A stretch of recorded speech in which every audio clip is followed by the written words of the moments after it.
Alright, folks, welcome back. It is Monday local time. Back for the 7th week reset. And yeah, let's get back into it.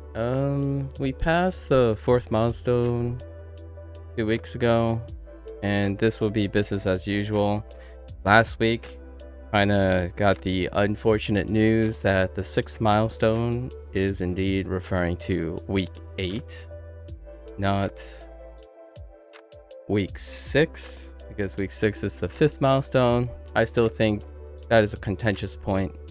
It's kind of like setting the end of the campaign in order to gain access to weapons that you either skip over in the first 8 weeks because you can, or it feels like it's at the end of the life cycle, right?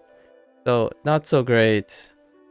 Honestly, moving it to milestone 5, kind of a little over halfway point, allows it feel like those weapons are stepping stones for the advance, and then the advance into the mastery dungeon. That I feel is probably a little bit more ideal. I don't know what week it was for the previous sets. I'm pretty sure it's still at the last 2 weeks. So that's a little sour point from last week. Coming to realize that the weapon that really is leading to another weapon, which that weapon then leads to the final thing, doesn't feel as great and smooth when you have to wait till all the way to the end of the campaign, right? I mean, I suppose they're making the assumption that people will continue to run a specific version of the dungeon. Following. Oh, there, Vera. Alright, so this is business as usual. So we're expecting 30 minutes a character, maybe an hour and a half. Try to grab a dungeon. Last week, we were unable, due to like serendipitous timing or unfortunate timing, but we managed to get a random run of Demon Web Pit, which was special to say the least. It worked out though. So let's hop in, do our dailies, hit our dungeon. You don't expect anything. I would be very floored. It's not today. Today is the bye week. Right? So I don't expect any observational differences. Next week we'll buy the new weapons, since I don't want to bootstrap through Imperial Citadel. My criticisms about the current currency requiring 20 runs as opposed to 10 runs. I think 10 runs is perfectly reasonable for a step over, but still, it's whatever their preferences are. They're really stringing it out and pushing the envelope on how long players would want to bootstrap the same content. You wish to know what this is? This is Neverwinter Online. It is a live service game that I've been playing for over 10 years. Throughout 10 years. Oh there, Reti. Hello. Ooh, your username is fancy. It is a Western MMORPG set in the Dungeons and Dragons universe, and this game is about to turn 11 this year.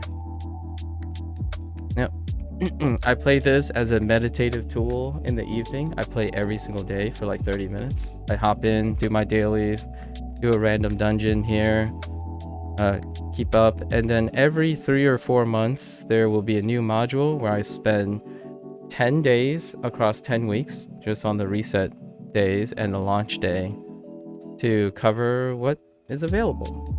And then we move on and wait for the next update in another 3 or 4 months. Yep. So let's turn this in. We floated one daily, a repeatable. I think I might skip the arena this time. Maybe not. Oh, do we not have activities as well? Oh, we don't have activities at all. This is gonna be a long one. All right, let's get to the arena.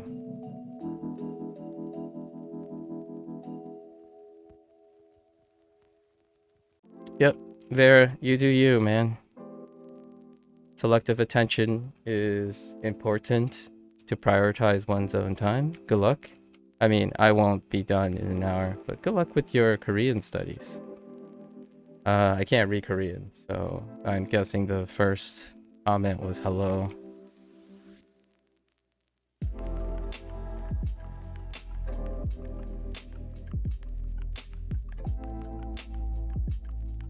Yeah, it just tells me that you're more interested in the content than the person. That's fair enough.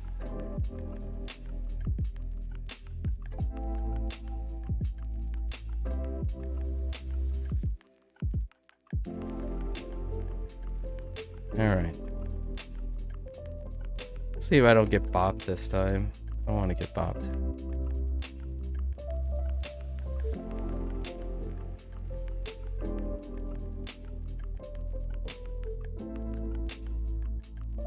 Spooteries.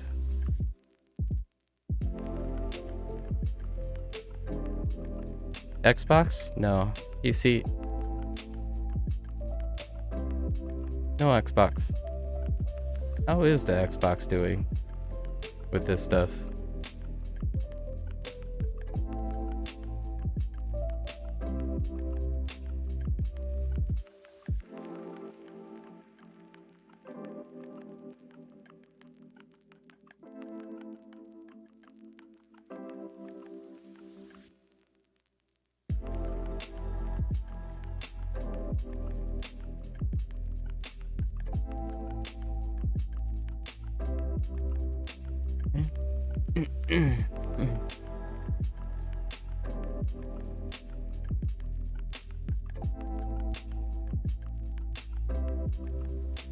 Okay.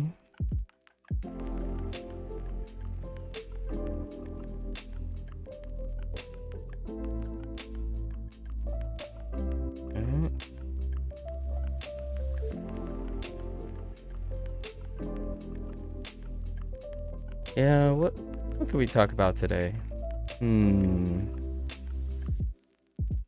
It brings stories. Since this is business as usual. Oh. Now we'll wait. We'll wait. Had an interesting interaction with a phrase that was reminded. Wait, why are there two of these guys? Okay, sure. Interesting.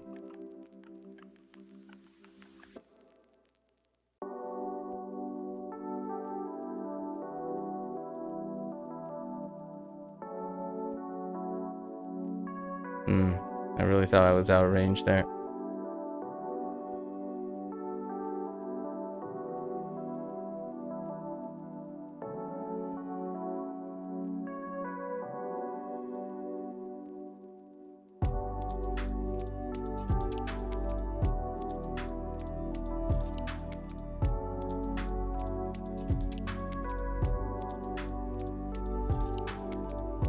I didn't see the eyeball there. Interesting.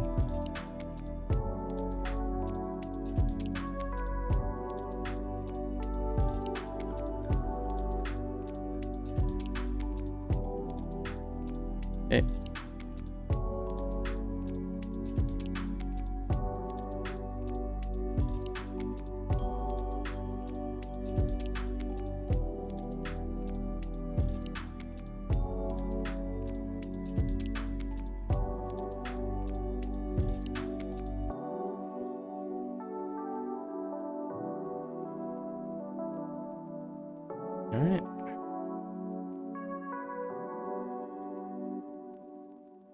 Small number of mobs, please. Small number of mobs.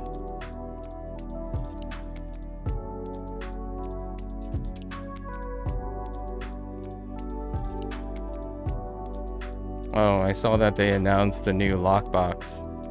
I kind of like it. Since I'm a support player,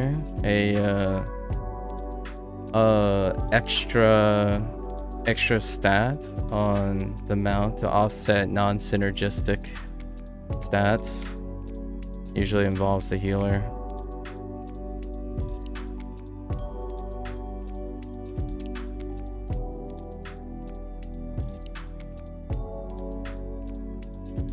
Or probably, I don't know if it's next week.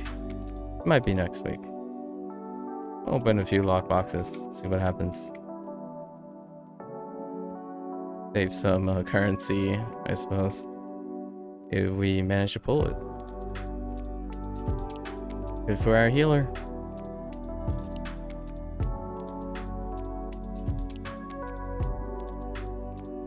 Perhaps they'll make a tank one at some point.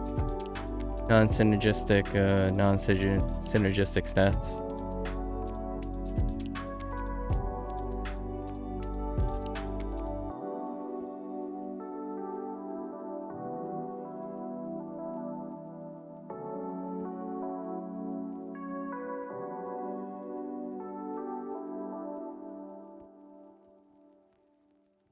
Maybe something like incoming healing and critical avoidance. That'll be kind of wonderful.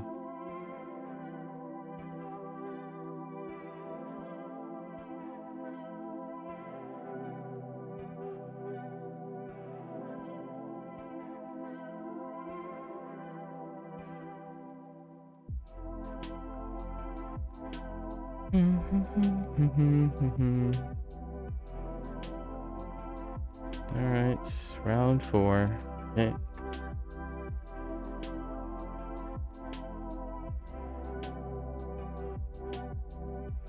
It hurt more than I thought. I thought I had a dodge window there. Pretty sure I did, but you know, difficult to account for latency.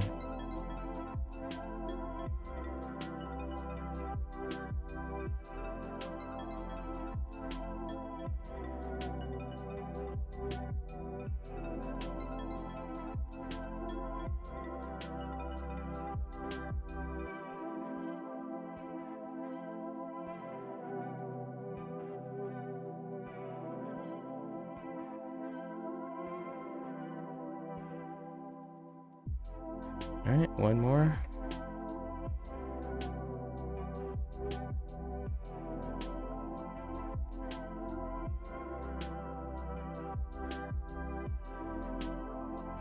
Lots of mobs. Often not the greatest of times.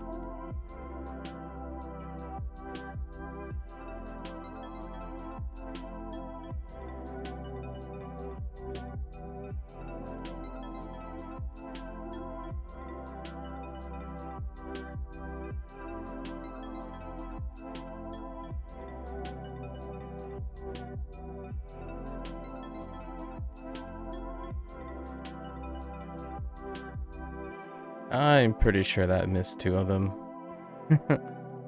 Even though it was within range.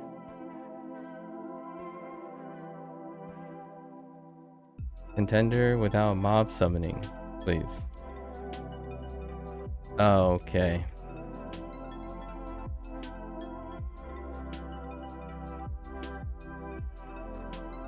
Nope. Instead, we got 2 tracking.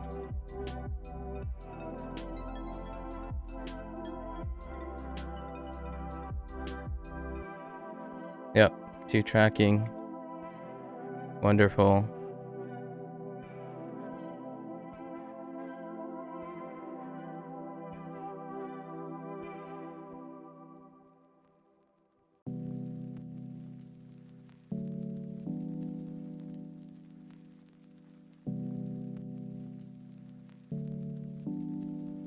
Oh, that's a problem. 2 tracking mobs. That's so dumb.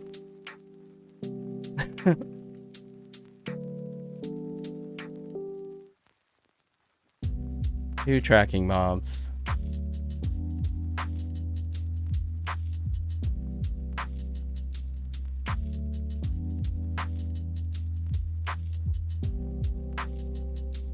Tracked across from the screen.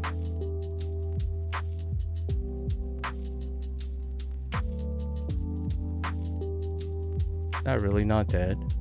Are you serious? Oh.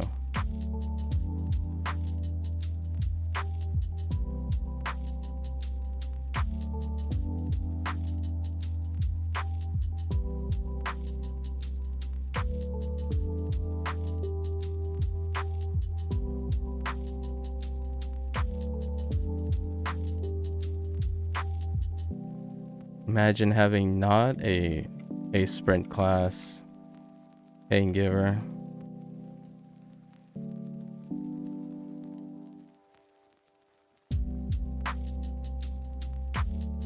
Alright. That's fine. It could have been worse. Let's wait until it rolls to round 6. Alright. Yeah, sprint is unreliable for tracking dodges. Less reliable than a dash or a dodge, like a roll.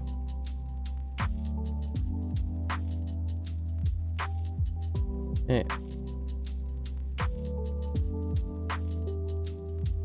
Alright, so 25. Man, we have to bootstrap a lot. So it's not gonna take 30 minutes. It's gonna take more than 30 minutes to tune. Okay. This module has fewer, don't even have 25 currency repeats. That kind of sucks. Keep an eye out on heroic encounter calls.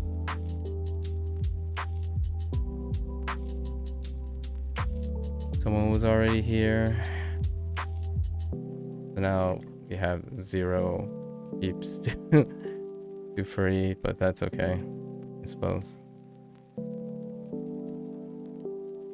Someone took the, what do you call it, the fastest route. Not quite the most optimal, but I prefer the outside route because I can't tell where the positions are. Okay. That slows us down by 5 minutes, probably. Non-unique interactions, right? These mobs are non-unique to the player, so it's instance-based. Slows you down.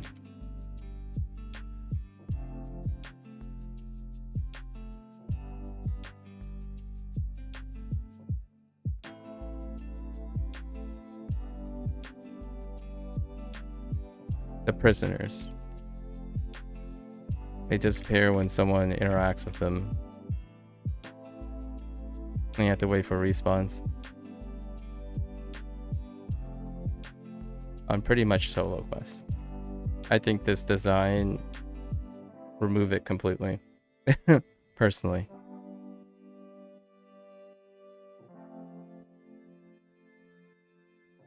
It kind of works against the idea of people wanting to stay in the same instance.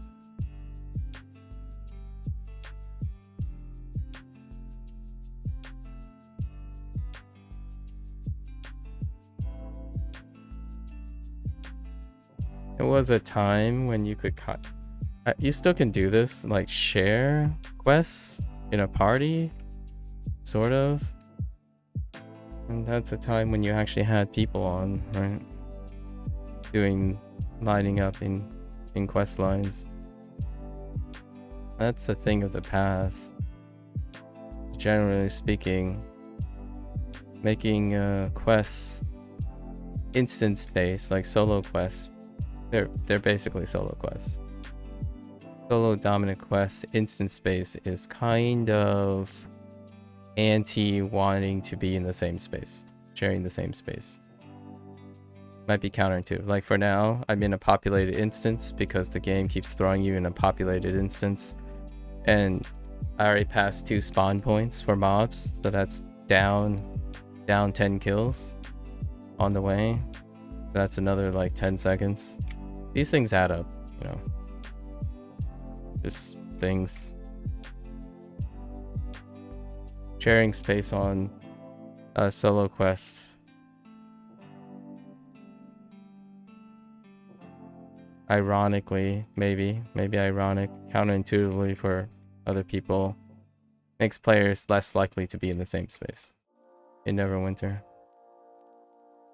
So I always like it and point it out whether a quest interactive is instance unique or player unique. Player unique being the same player can interact with the same thing in the same instance.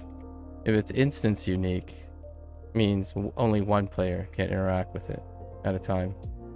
And more of those quests means less and less people will stick to the same map or want to stick to the same map. That means you either offer a feature that tells the game not to plop you into the most populated instance, which can hurt the server load because it'll keep creating new instances, or you design your quests to encourage people to stay in the same instance and remove instance unique solo questing design. For example, kill quests will always be instance unique. So that's kind of a problem compromising. You have someone like clear the entire instance. You either wait 2 minutes or you go do something else, right? And that conflicts with heroic encounter design, because heroic encounter design requires that you stick to an instance.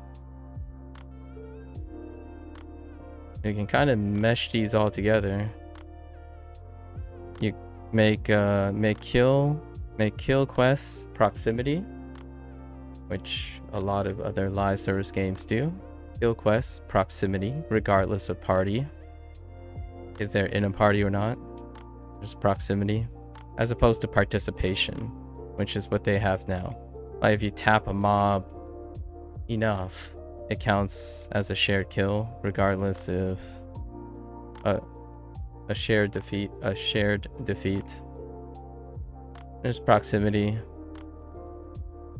These little things, in my opinion, encourages people to occupy the same space. It lines up with their priorities to minimize the number of instances that are active. Improves the server load. And still promote trains and whatnot. The downside to this is they would have to increase the instance size because everyone would likely stay in the same instance. So there's a trade-off there. Instance sizes are only 20 players, and that can be a problem for heroic encounters in training. What works right now kind of works. There are things that discourage people from being in the same instance and things. It works because most of the players that still play this game are used to it, where you switch instances when it's too crowded for solo questing, and then you switch to instances that are populated when there are heroic encounters to do, which is what I'm going to do now. So they're separate tasks. They don't overlap, which extends the game time, the gameplay time, and that can be a desirable consequence of their design. Keep players on the server. Now, you know, because of what I just said, you kind of sit here and wait.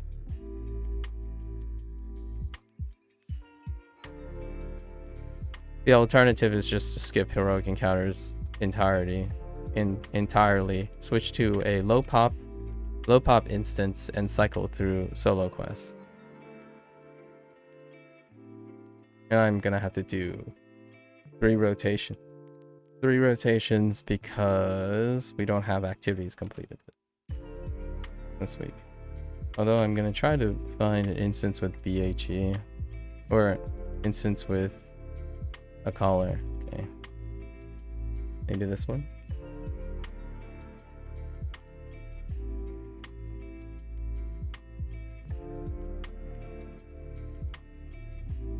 It's kind of a, I'm not suggesting it has a easy solution.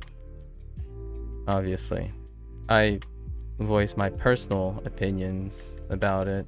However, what works right now is pretty steady state. So people only gather together on instances when they're running heroic encounter trains, right? Or heroic encounters in general, and then all the people who want to solo, who are performing solo quests, they wait the 2 minutes and instance change into the least populated instance, right? That's the current practice, at least. Why isn't this piggy? I guess that piggy is borked. Oh, maybe it's you can only interact with one piggy at one time.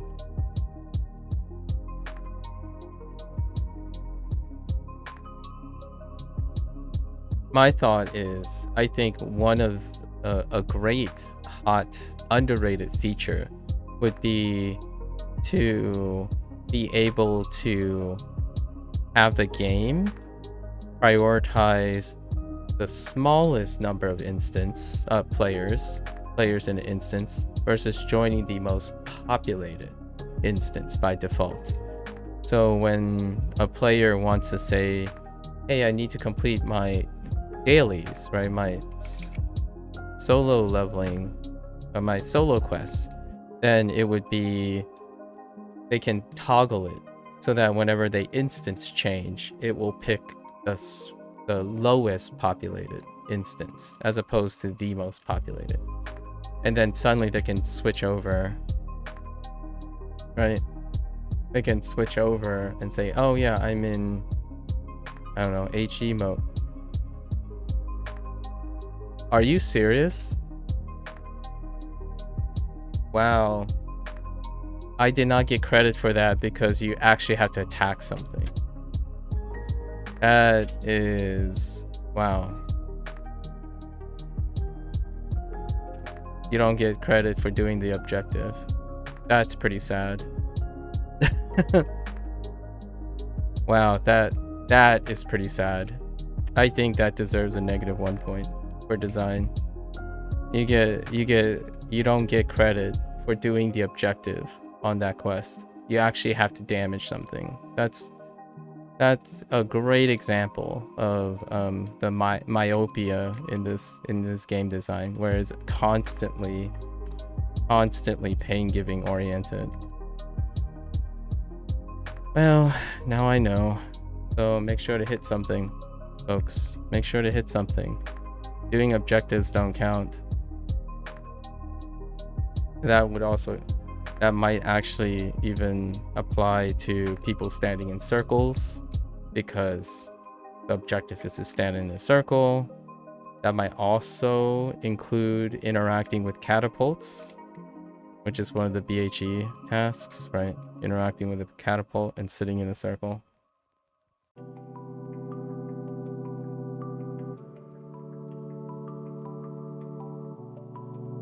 So make sure to hit something.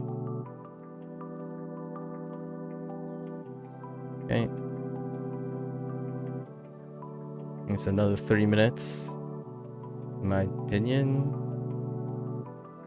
Mini. Why would you want to... okay. I'm gonna go do the mini. The guy under the hut? Right. Nope. Guy under the hut is dead.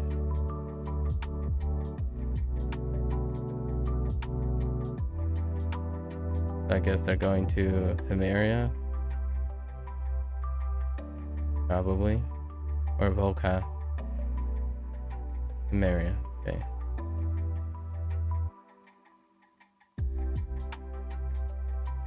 Little annoyances here and there. Not too bad. Gotta know. Just gotta know these things.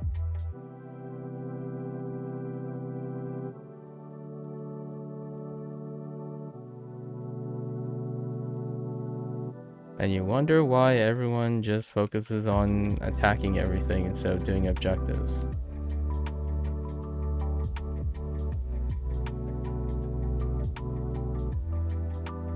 At least we got the shortened one, so pretty good. All right, 3 more to go. Also this, not my cup of tea as well. Being greedy with 5 heroic miners instead of 3. There's the people who want currency are still going to do that. The ones that want to do weeklies do not want to do that. So 3 miners for 33% each and 1 major for 100%, in my opinion. It doesn't change how frequently people farm these things. You can keep the currency the same thing. Currency enforces how often people do HEs, not necessarily weekly completions.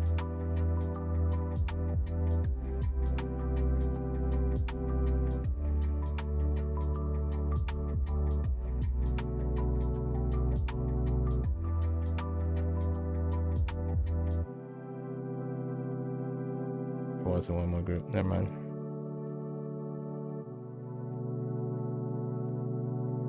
Okay. Got 2 more.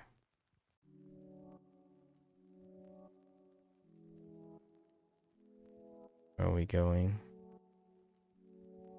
Like it's back to Vaderin.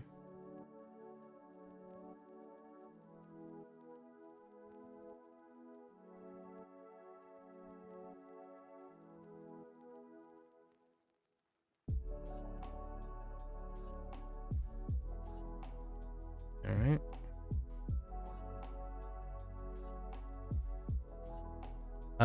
Yeah, we gotta hit something here.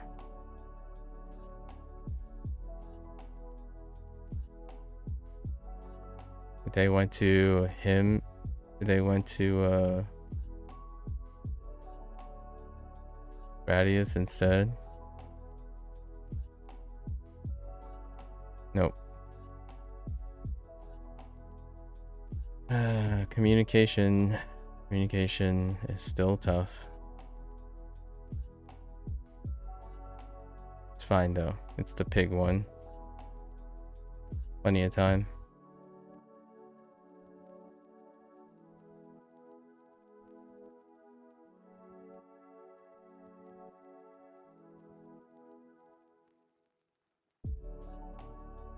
Time to hit him up. I don't know if participation ever times out. Let's find out. Now I'm going to stand here and see if... actually, I'm going to do the pick thing. I'm pretty sure it doesn't time out. And you just tag it.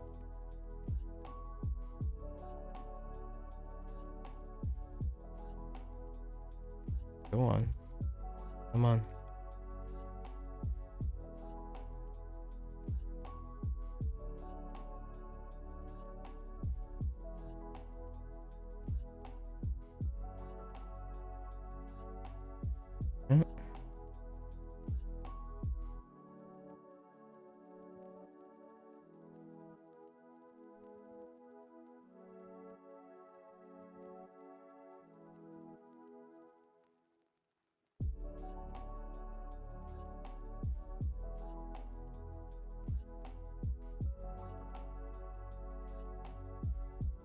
Yep, pushing those pigs away. Nice. I like how everyone is just standing around. It's like, Guys.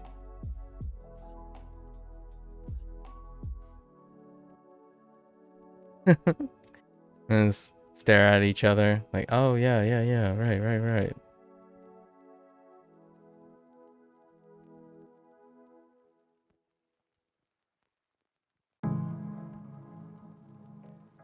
Hey, not this time.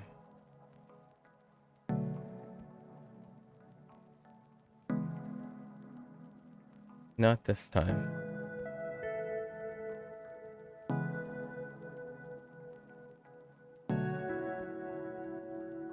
Let's see.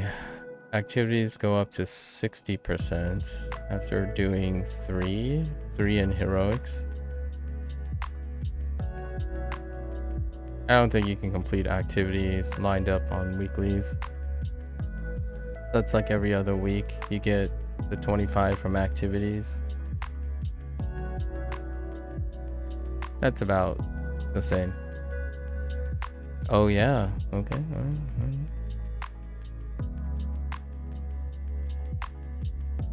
I was not reacting to the warlock's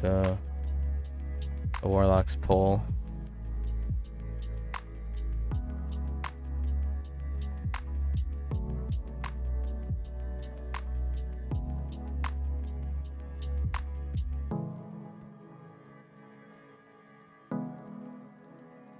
Okay. One more group. Oh wait, we have to interact with the very hard to see prisoners.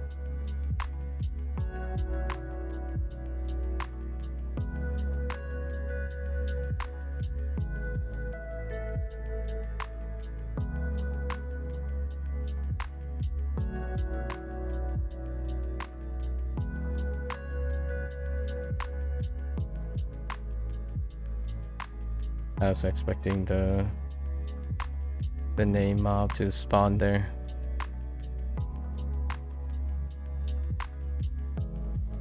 Okay.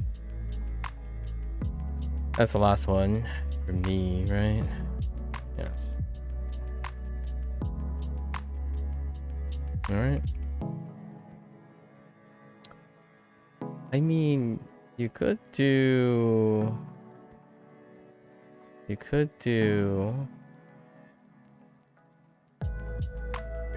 heroics very quickly to bump the activity. It's 8%. It's not that good. Alright. Changing to the least populated instance. So I can do this thing.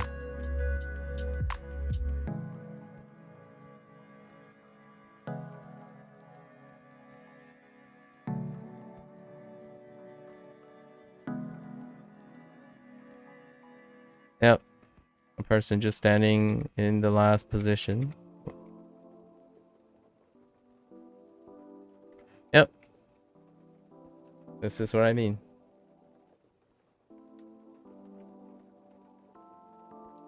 Guess I'm gonna walk this way.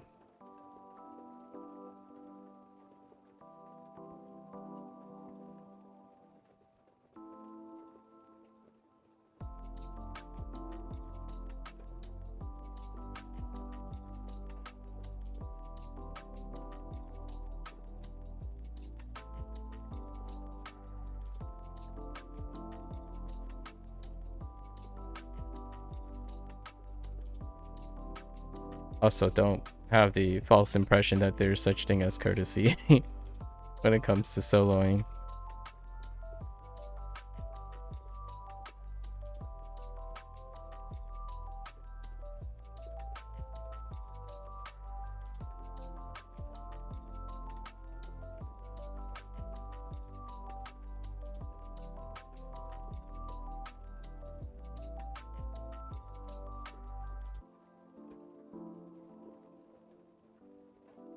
Okay.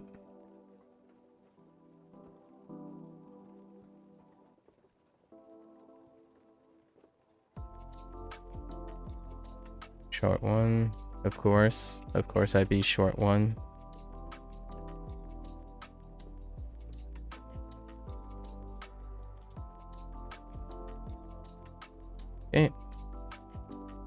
Next daily or next repeatable. Boxes, right? Give me the boxes. Boxes are player unique. So it doesn't matter if there's another person here.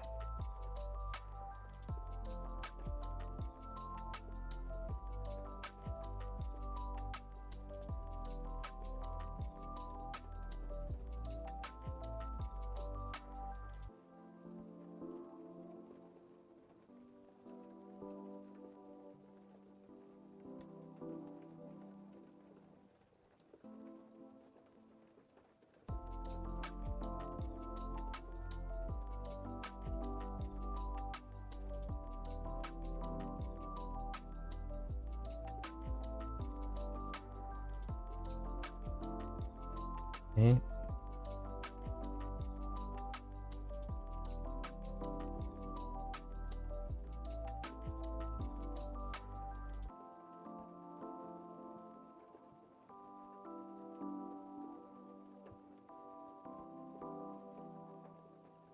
Ravenloft Deathless achievement. What the heck?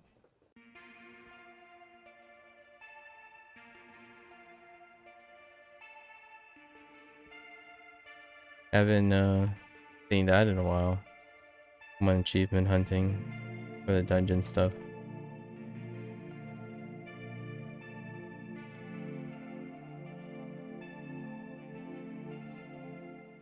Illithids?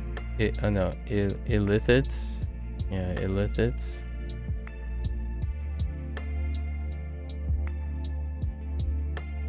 Yep, someone was here.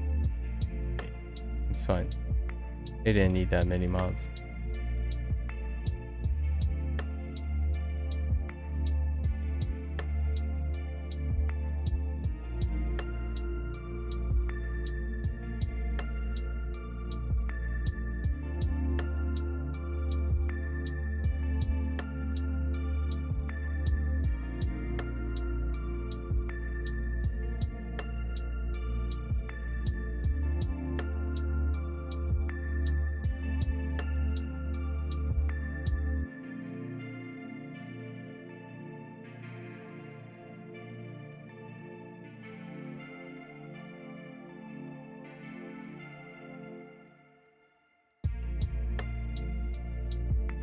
Okay.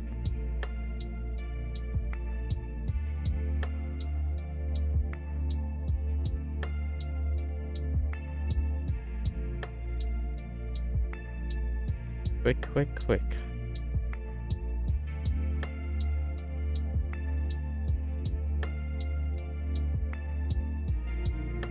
All right.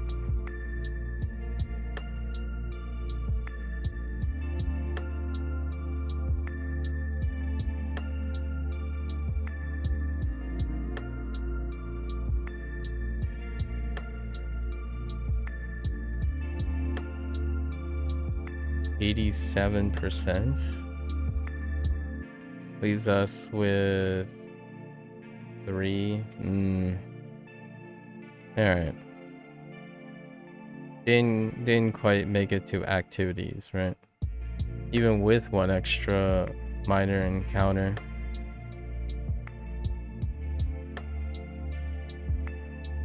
So, in my opinion, activities can be more generous.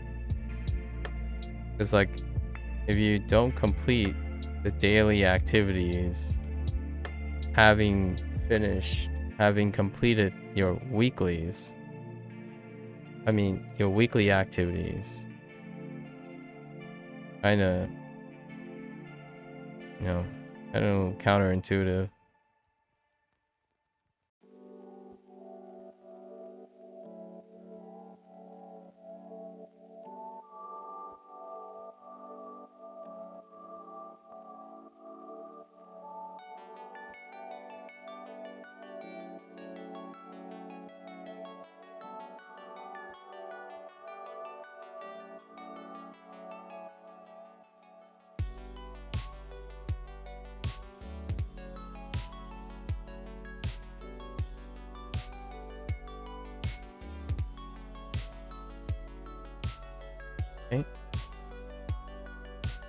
Alright.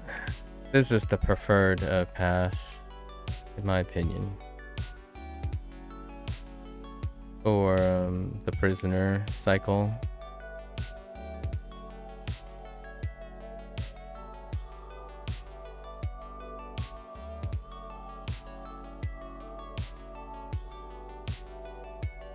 Okay.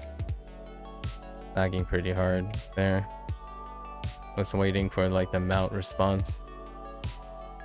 Alright. Two more. Yeah, we're not gonna do the migration. Like do another set of 3. Move, I'll do that later.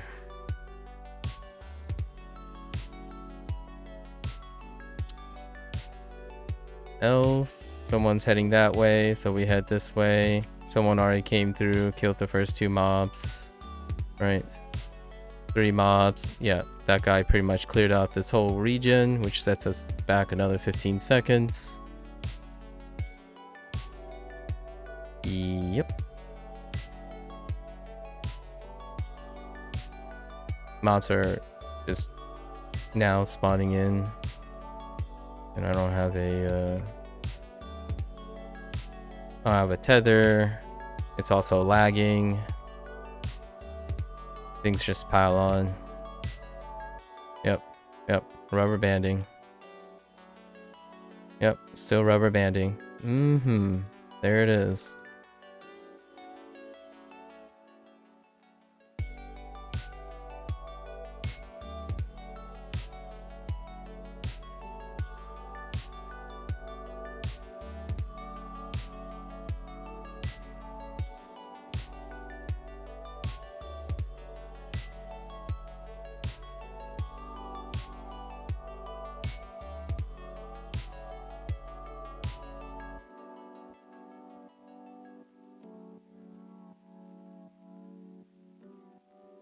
Rubber banding. I lost 2 inputs.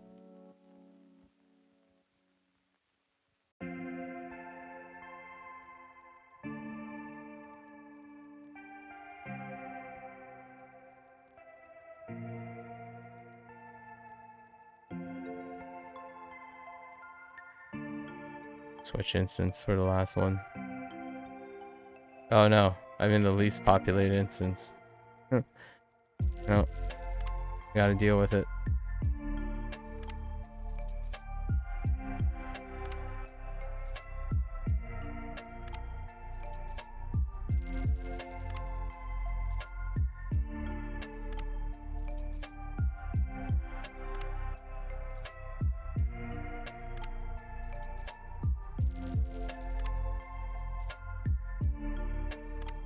Oh, Regis was gonna attack.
Alright.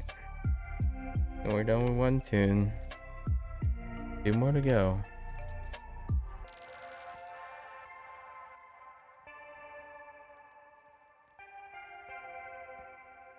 I would be very surprised if I saw something happen. Probably not. It's written in stone.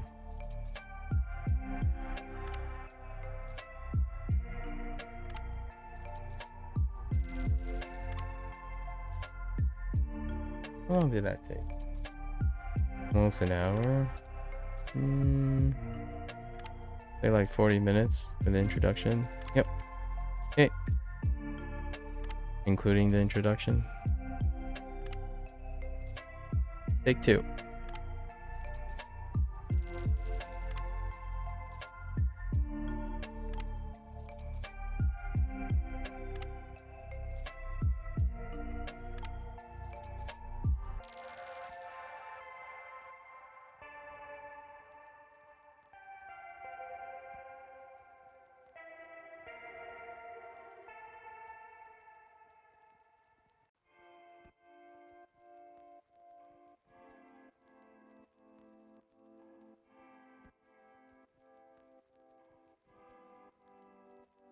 So we did 3 sets, right? 9.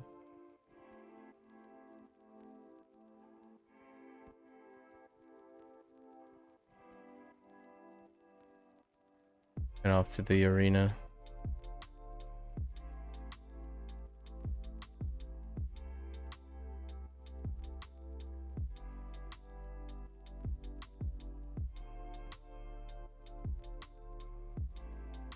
So the arena had 2 double boss. I wonder if that's a progress related thing. We'll see. As far as I know, it's random.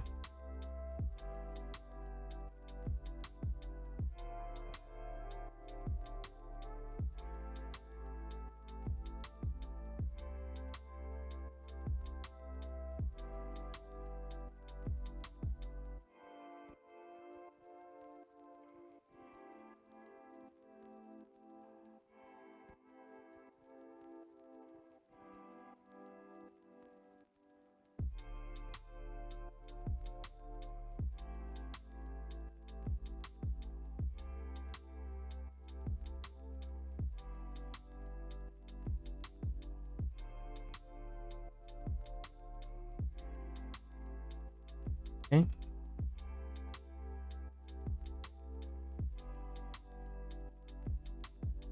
First contender, please. Okay.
All right.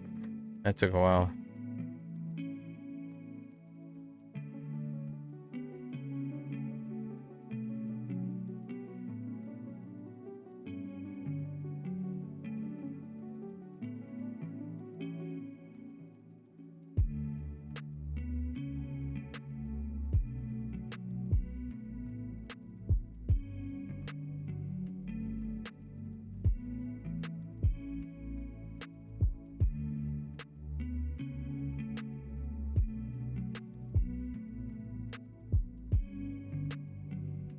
Okay.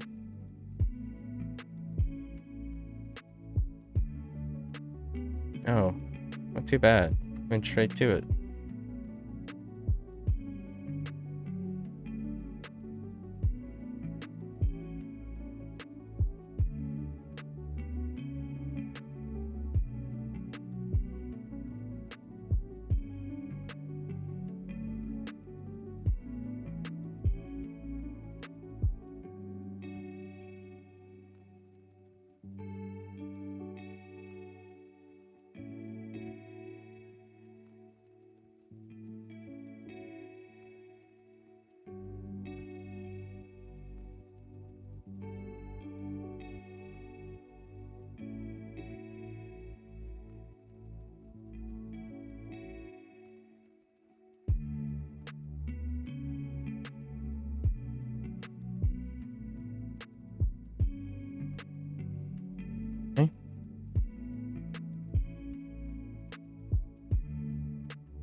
Next one.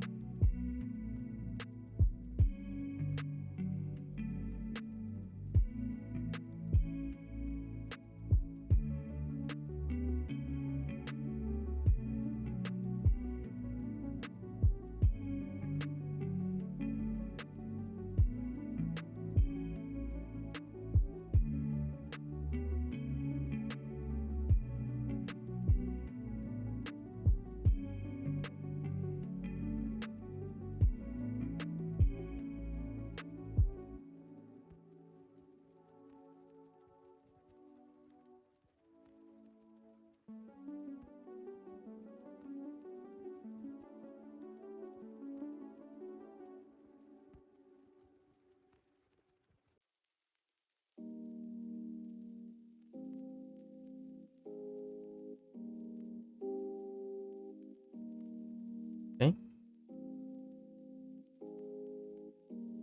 Get the contender. Come on. Spawn in the middle. Nice.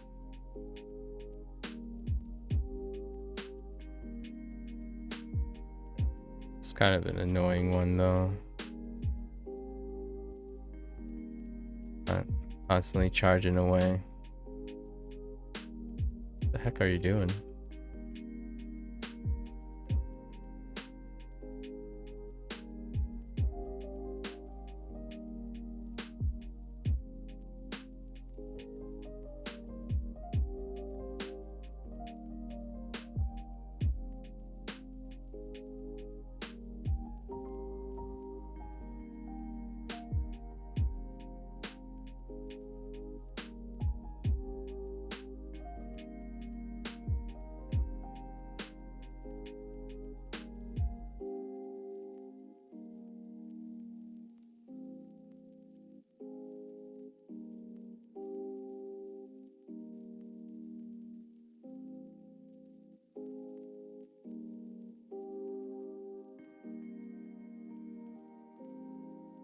Okay.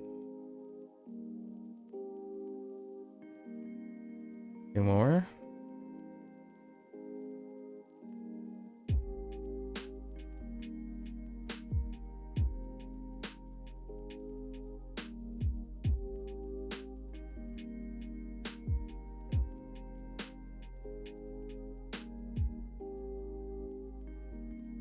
Okay.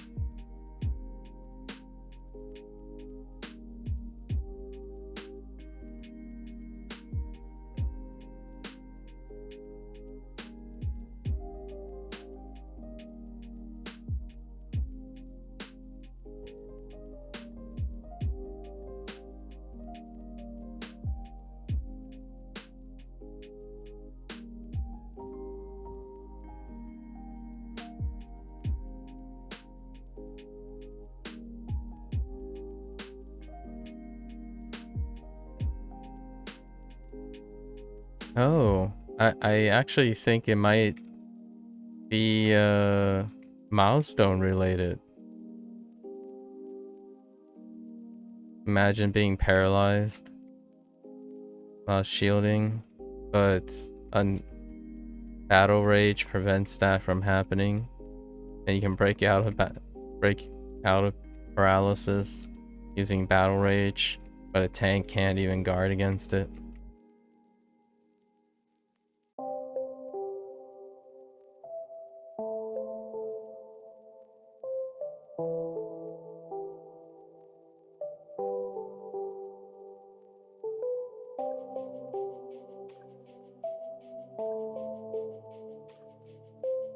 This might have changed based on your milestone. I don't know if you get more currency for it though.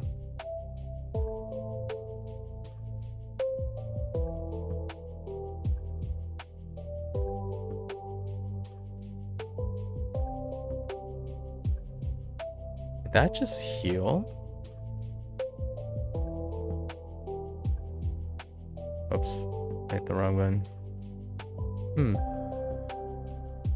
I wasn't looking at it, by the way, but that's what happens when things lag.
Yep.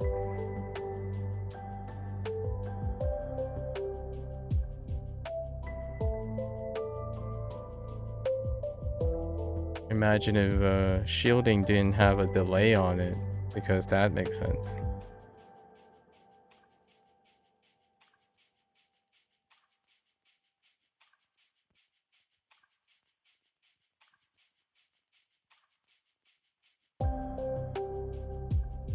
It's like 50 milliseconds. But to me, it's very important.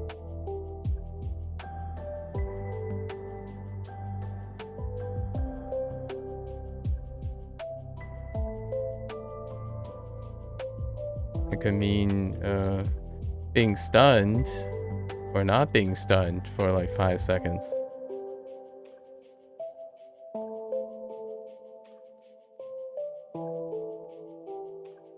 It's not really 5 seconds, it's like 3 seconds.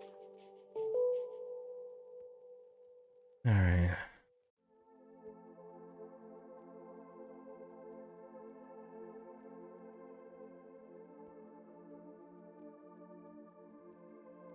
Last round.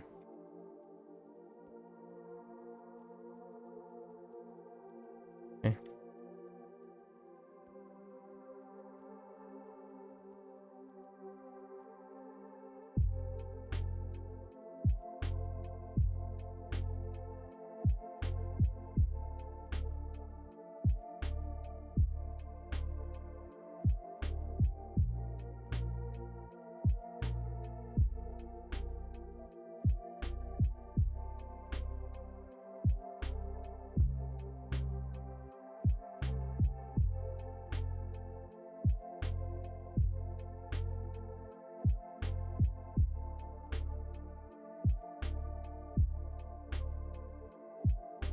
Another wave.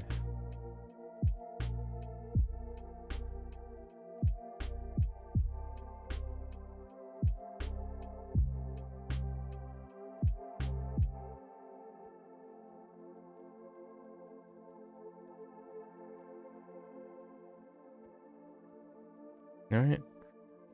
So they might be scaling up. I don't know. Okay.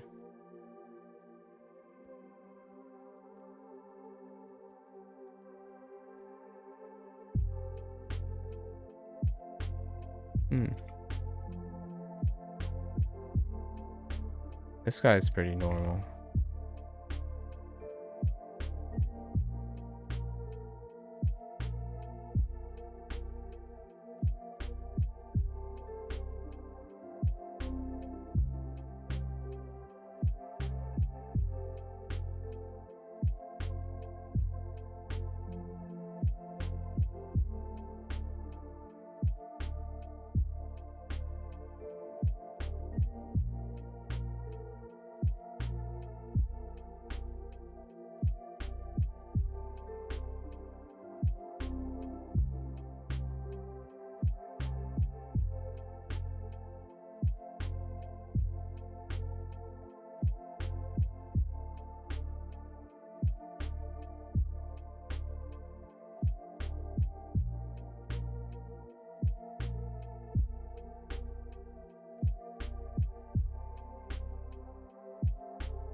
Alright.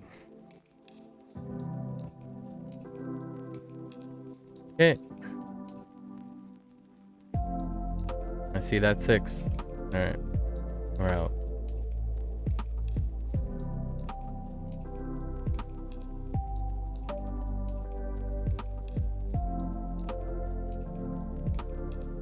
Off to repeatables.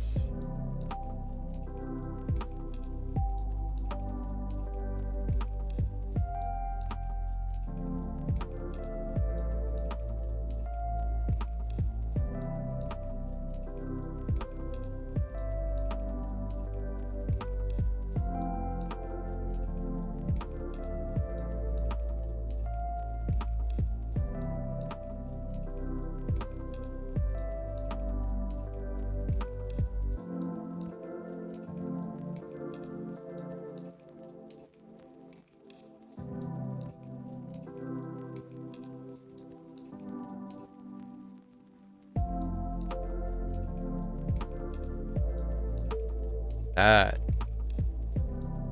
is lag right there.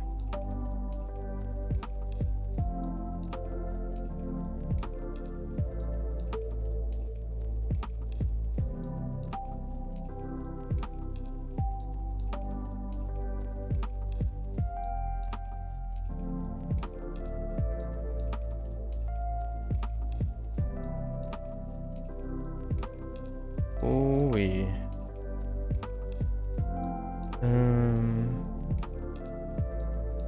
I keep an eye out on the train instance. 20. Let's take a look at 20.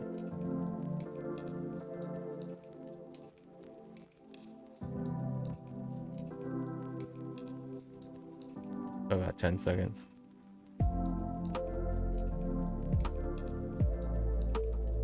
And 20. Nope. No dice.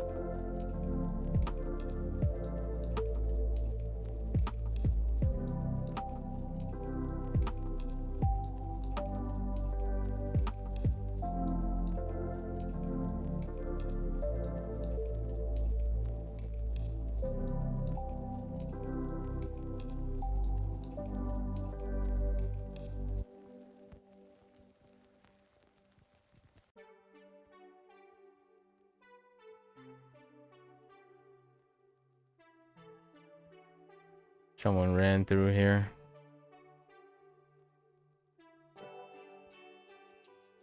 Fair to see, right?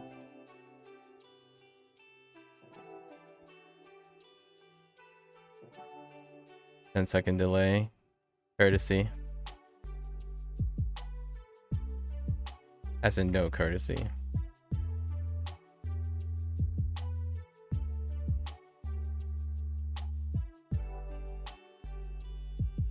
Well.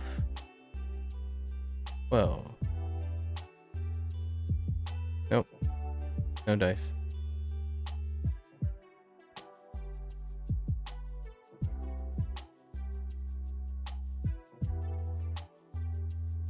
And nope.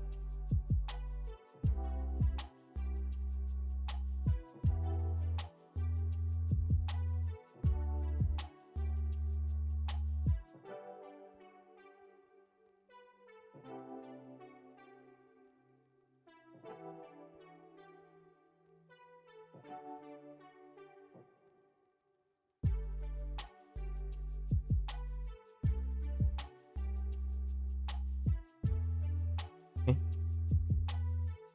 16. No dice.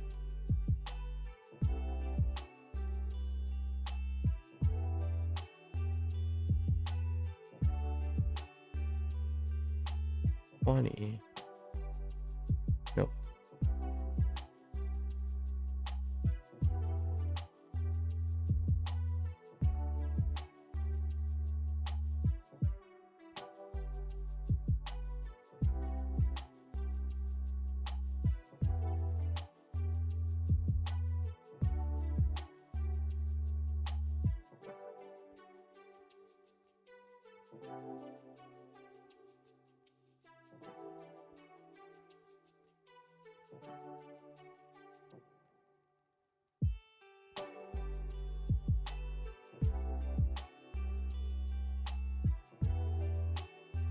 Boxes, boxes, boxes.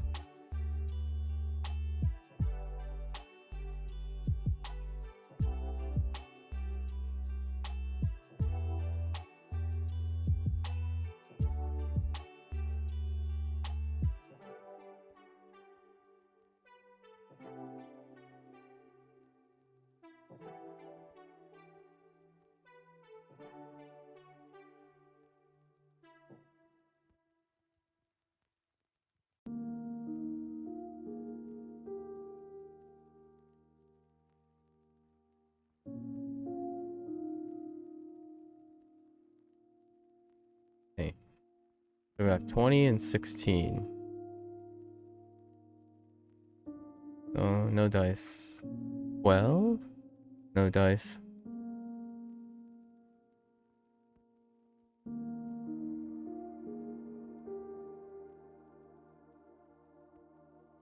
Mm-hmm.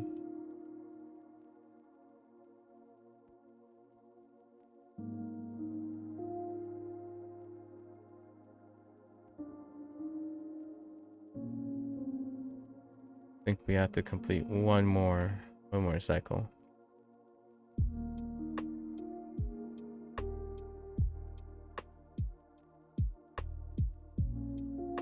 Drop it on 12.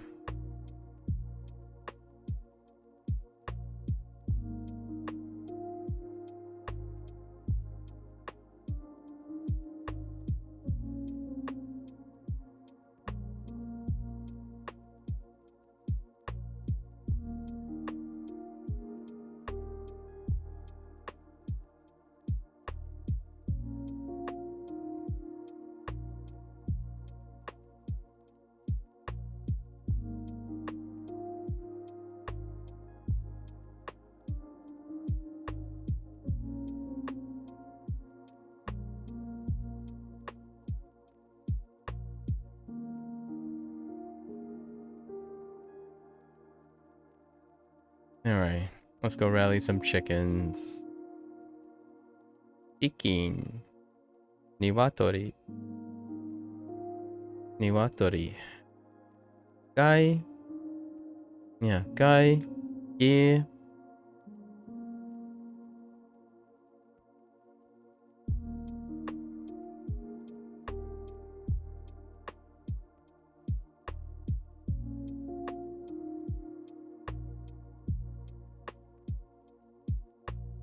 Alright. Hard to see chickens.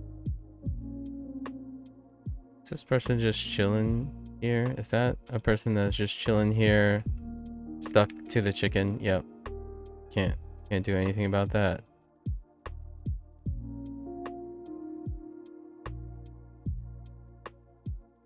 How about you? Okay. Good enough. Alright. 12, right? We're at 12.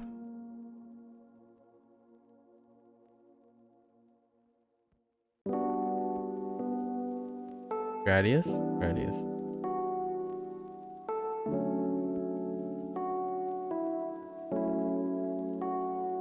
Astro Elves. Might as well take out some Astro Elves while we wait.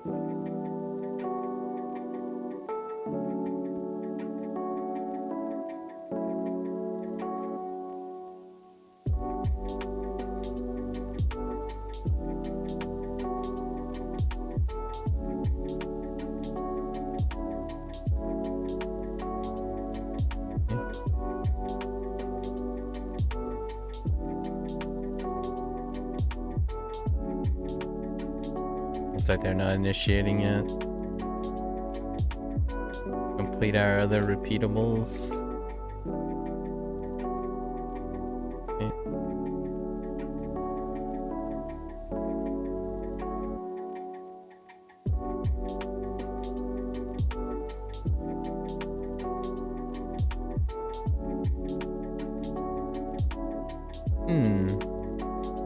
Wonder what happens. I'm sure it's okay, right? Let's find out. Just gonna walk out here now. Got some more elves. I think my task is elves. Are elves.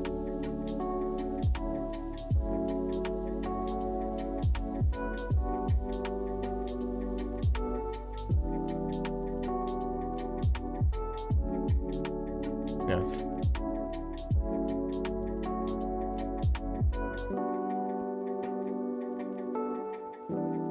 It's doing okay. Okay.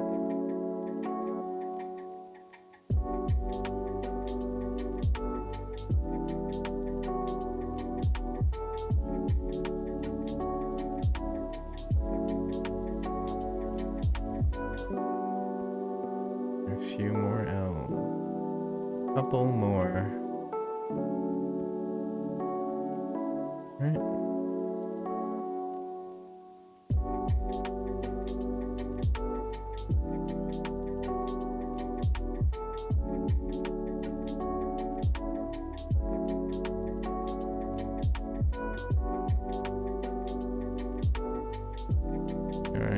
they going? Later on. Whoops.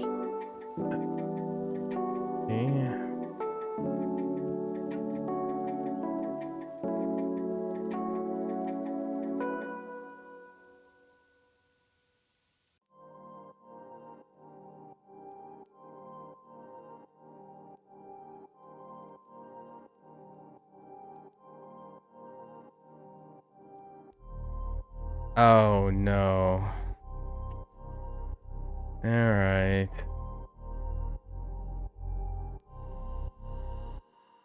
Yeah, this is like diminished return right here.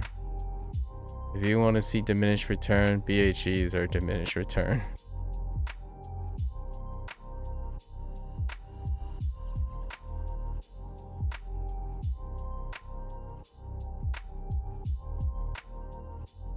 Can you get the circles, please?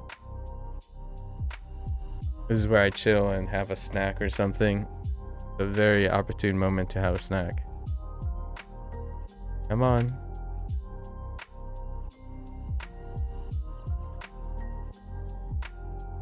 There we go. Oh, someone's on top of that. Can I stand on one? Alright. I'm gonna stand on this. And we're gonna snack. That's gonna hurt. Ow. It's fine. Get back on the circle.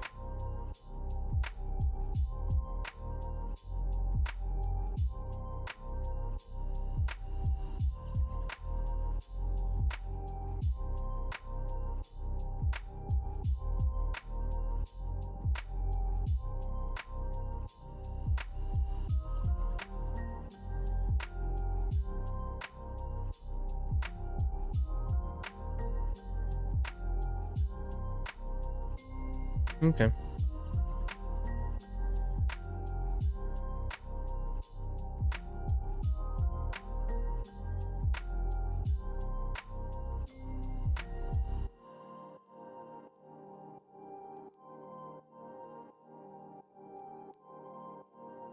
Yep.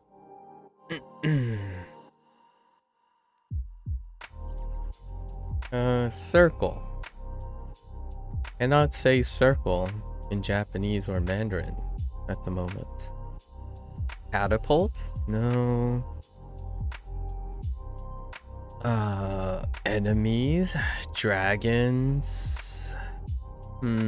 Crystals? No crystals either. Can't say a lot of things. Shield? No. Weapon? Fighting? There's so many words. Is there any common object around here? A stone? No, no stone either.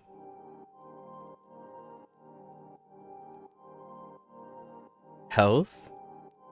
I can get away with Yankee, maybe. It is kind of lively here too. Can do Mawari, the surrounding area.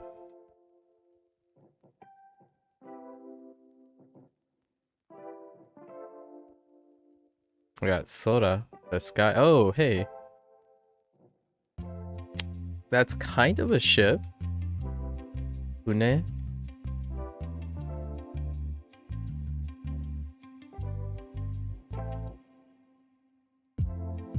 Airship, maybe Kaze. No, that's kind of. I don't think Kuki works. Kuki no Hune no Kuki. Or yeah, Kuki no Hune airship.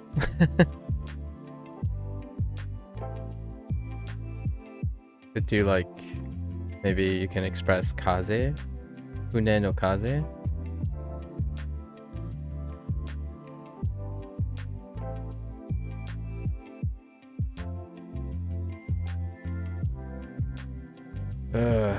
This circle though. Party. party ga arimasu. In circle day party ga arimasu.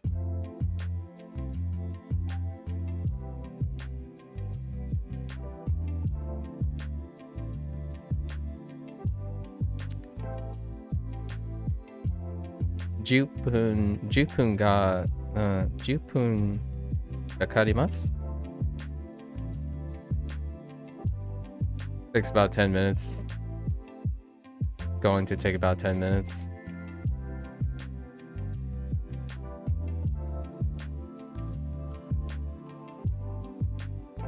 Alright. Now we sit here. Some more. Someone's got that catapult. Can I grab this catapult? Alright. Now I kind of just sit here and wait for catapults too.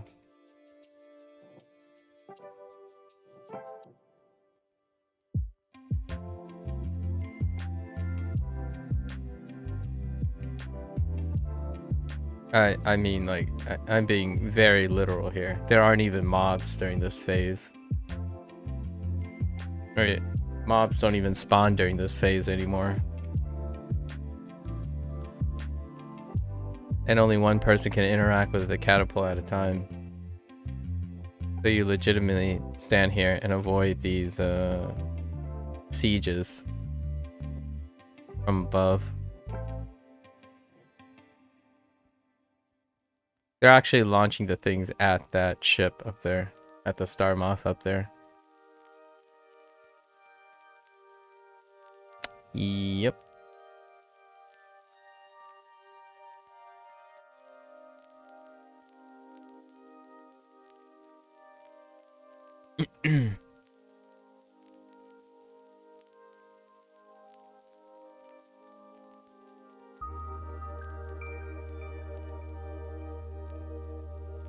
Okay. All that for 40%. Greedy design. Okay. Let's go back here.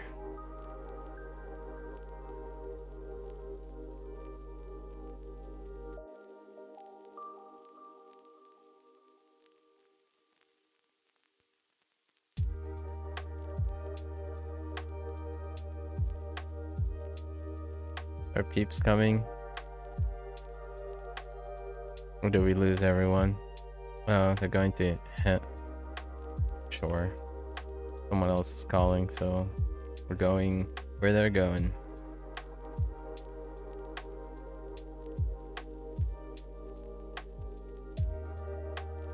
One more. This one went a little bit faster. 30 minutes. 30, 40 minutes, something like that. It's slightly faster.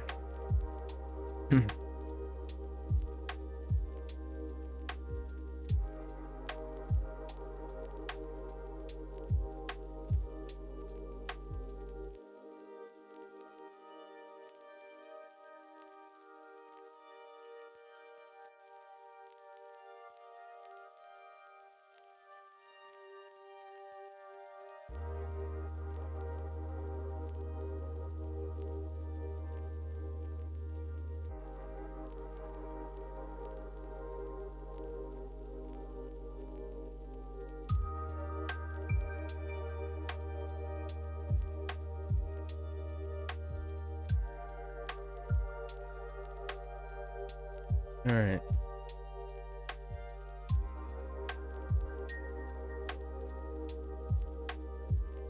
Hey.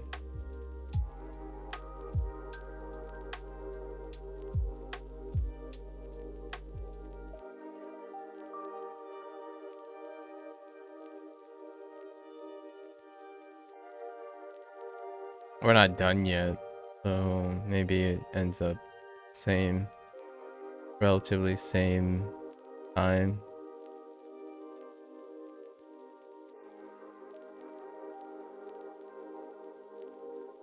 I should have switched to a lower population. Yeah, I hit like 3 inputs there, and none of them came out. Okay.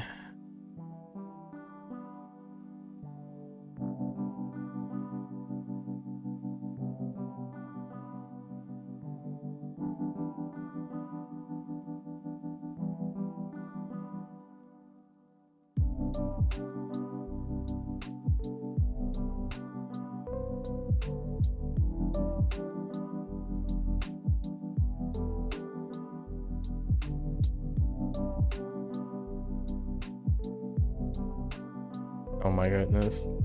Please.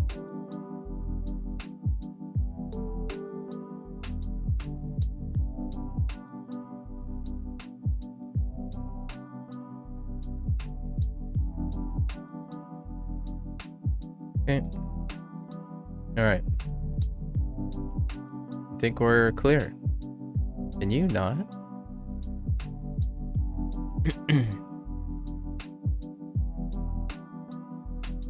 Turn this stuff in?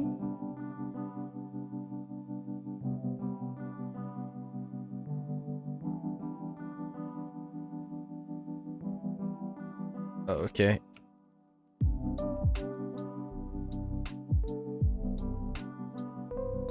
Oh no, I missed one.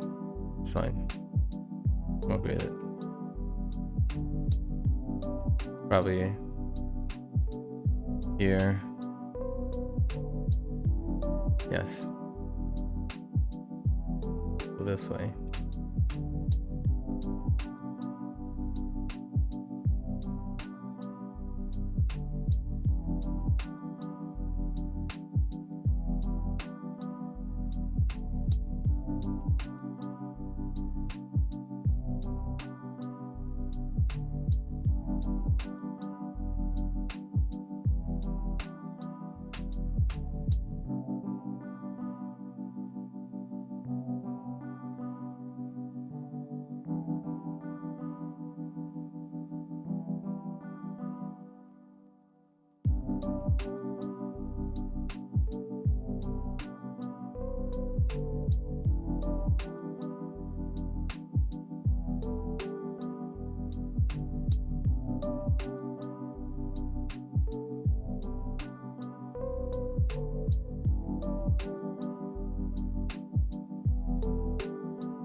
So much latency.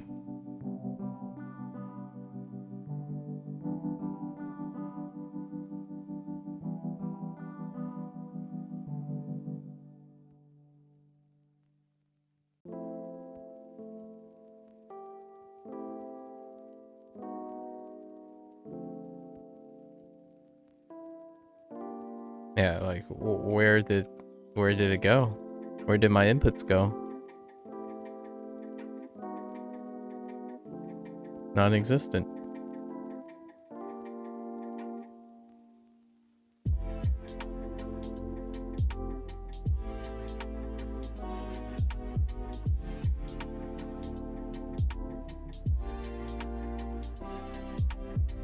Okay.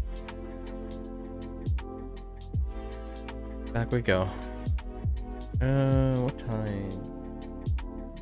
It's about the same. It's like 40 minutes. 40 minutes each.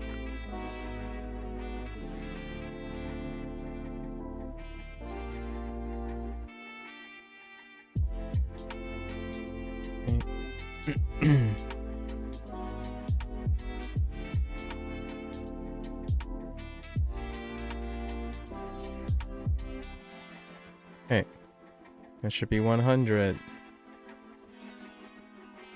Oh, it is not. Just kidding. Wow. This took way, way longer. Just kidding. No, this is slower.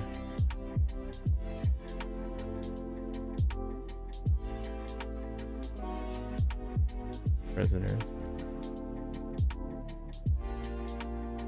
Wait, how is this slower? Might be the arena that was that much slower.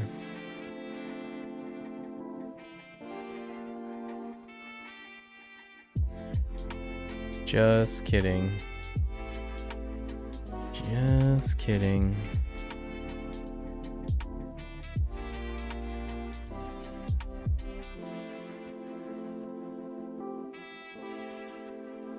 Can you not, please? Alright. Should have switched to a less crowded instance.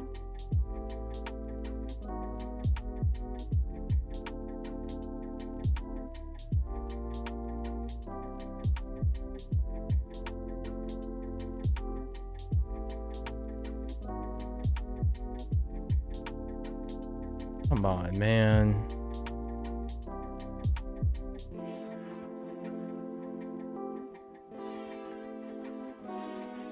It's one of those things.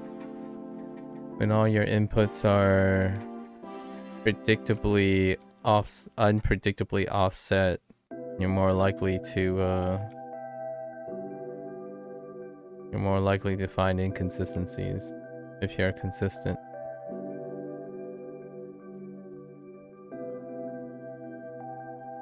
Okay.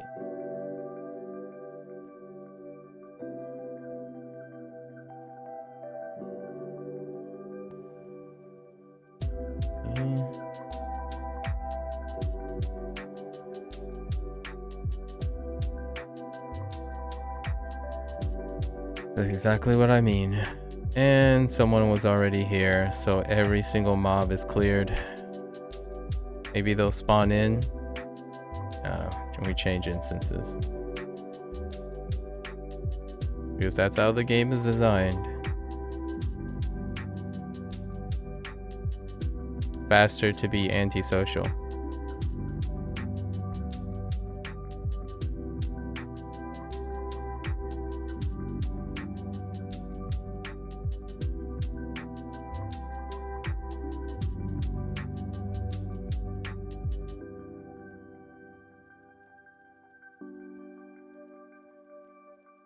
Hello. On a little rock.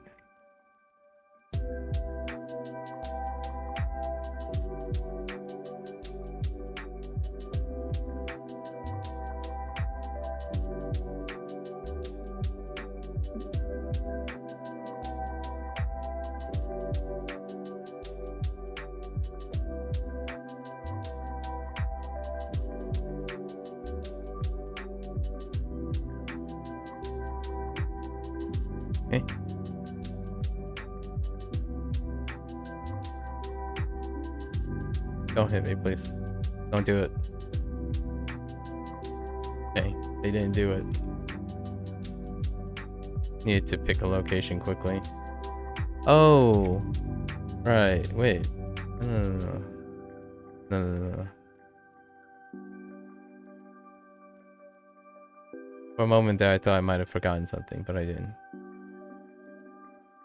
Did I? How's my activity higher?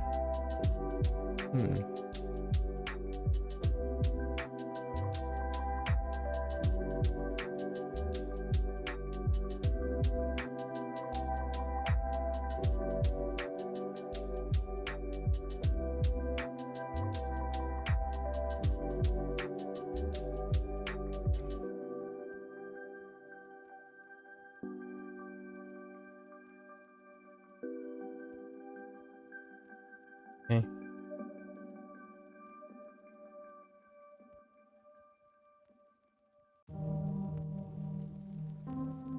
I could have sworn I did this 3 times.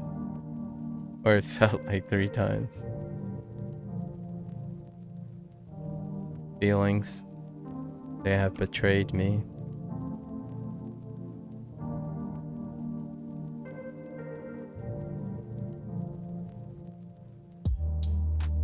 Alright.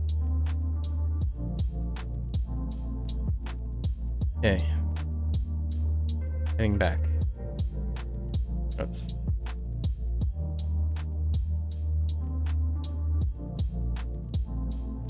Now we're good to go.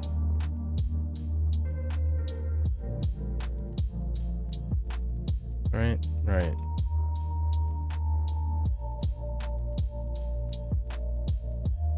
Okay.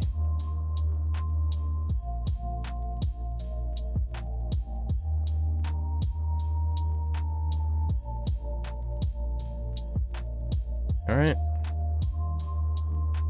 Third time's the charm. So the arena is the bottleneck.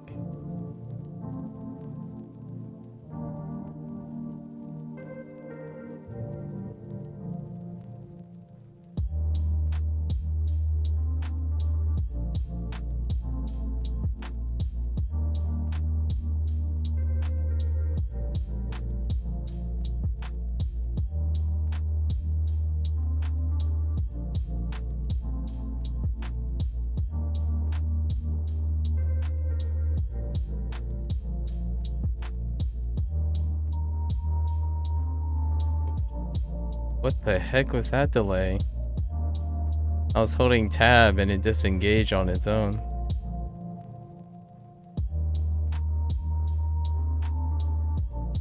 Okay. This is a separate instance, so it's kind of nice.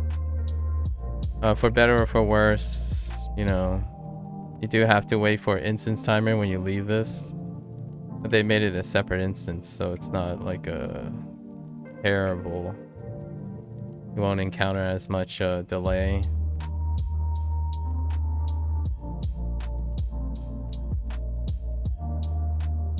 Like random delay as opposed to consistent ones. I'm okay with consistent ones. If it's always offset by like 100 milliseconds, that's kind of nice. But when it can fluctuate between like 20 milliseconds and 200 milliseconds, it's a guessing game. It becomes a guessing game.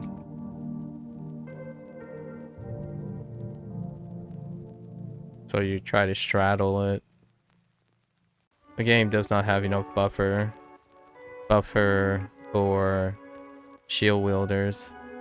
Any of the shield wielders are sprinting. Oh boy.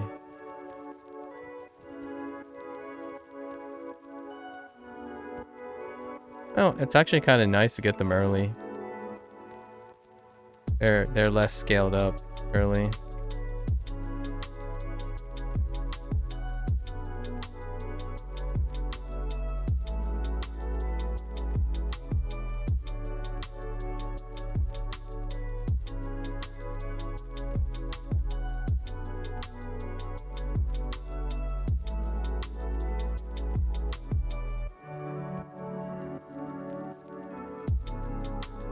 You have a dodge here on this one. They added a dodge to this. It's okay. It's more reliable than the sprint, actually.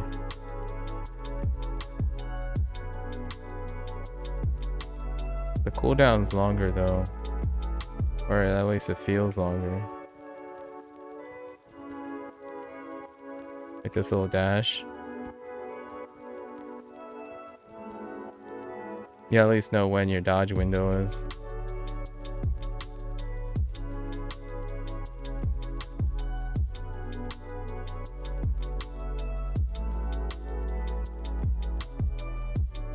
Yep.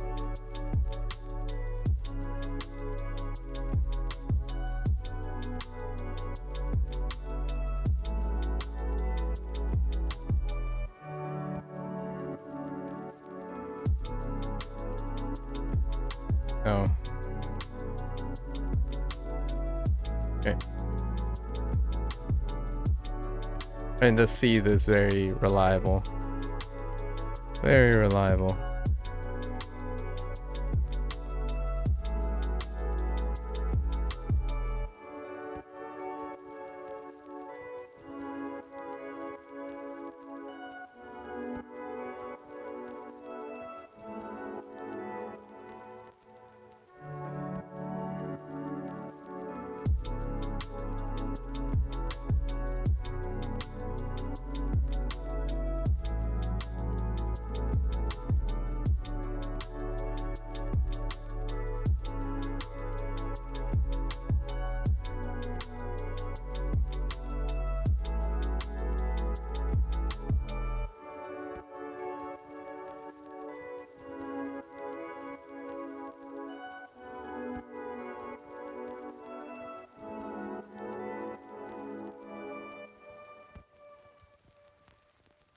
I can't believe that does not trigger. Okay, sure.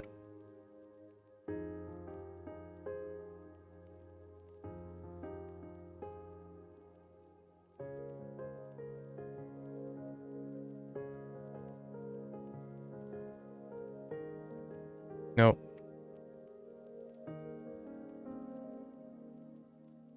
Nope, no trigger.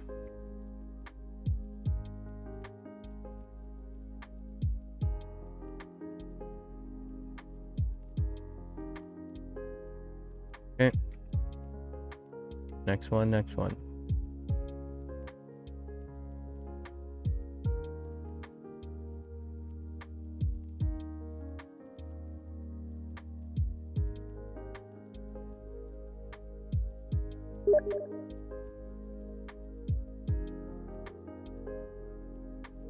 Don't worry, that's my Steam thing.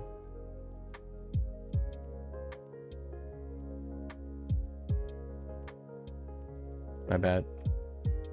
Hopefully no one got triggered.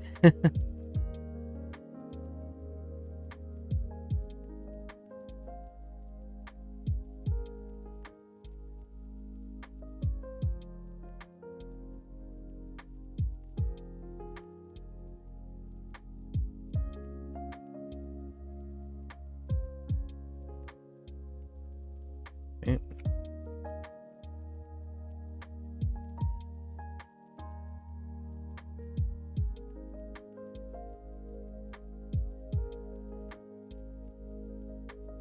Hey,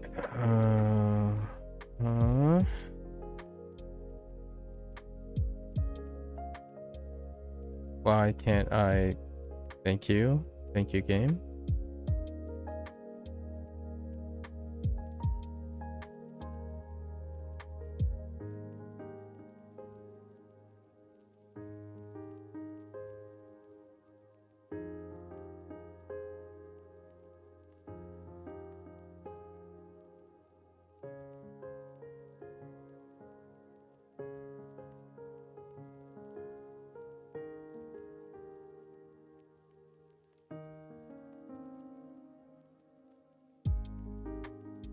Oh, that doesn't hit them if they charge by.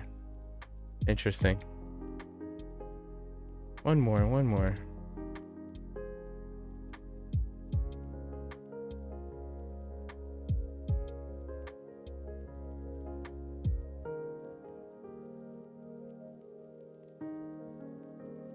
That is not the right button. Thank you. Thank you, fingers. Not the right button.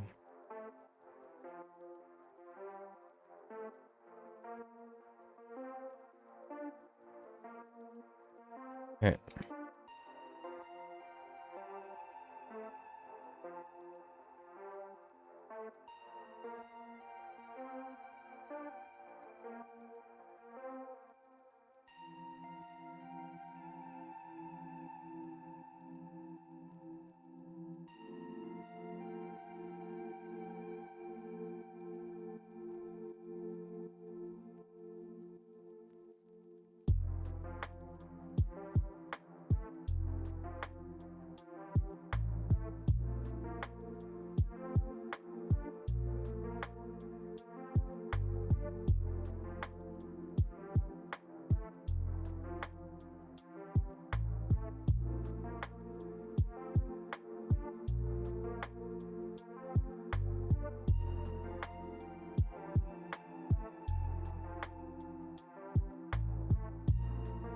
Come here, you little butthead.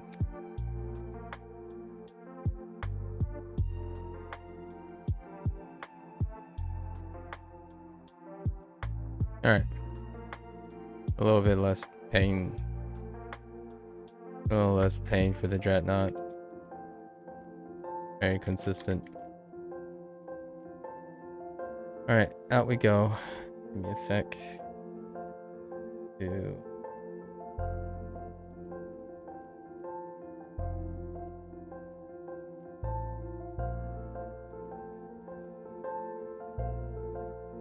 Okay. Alright.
Let me see. Okay.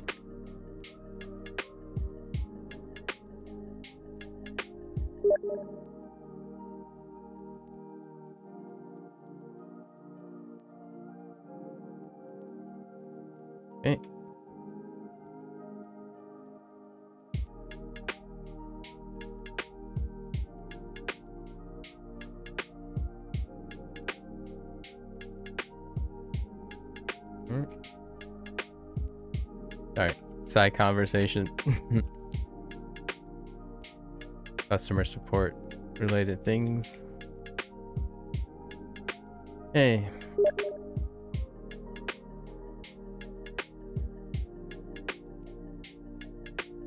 Joy.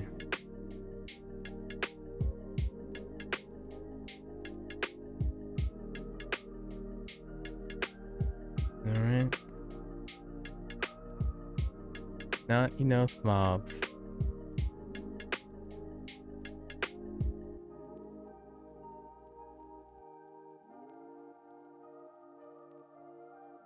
It's a lot of rubber band.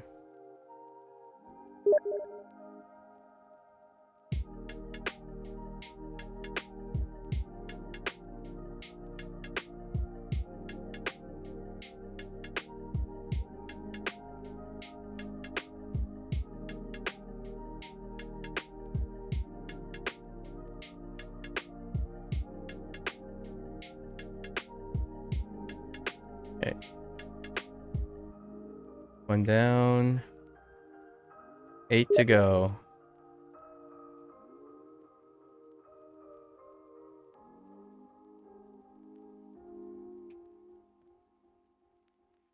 I wonder why suddenly the Steam sound is on by default. Usually it's off by default.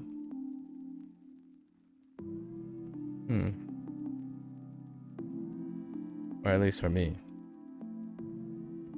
Didn't save my preferences.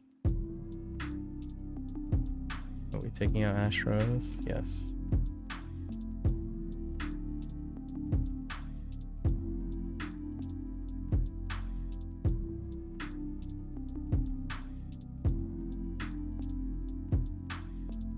Nope. Those aren't Astros. Astro. Gotta keep an eye out on instances. This one is very populated because every time I jump, I'm going backwards a couple frames.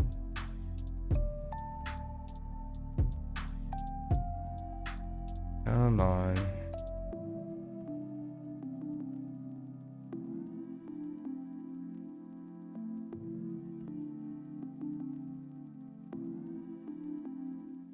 Sliding everywhere.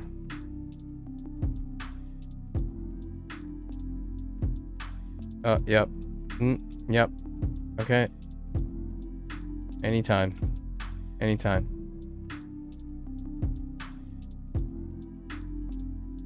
Okay.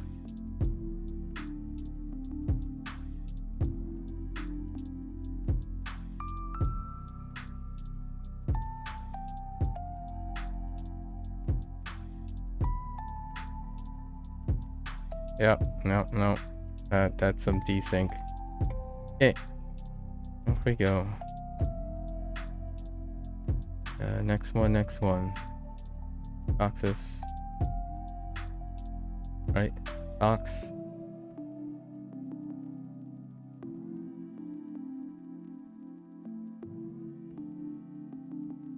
I was afraid. I was kind of afraid. If it rubber band backwards, then I would have fell off.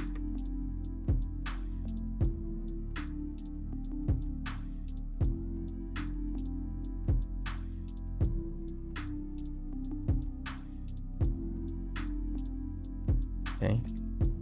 I like this. Repeatable.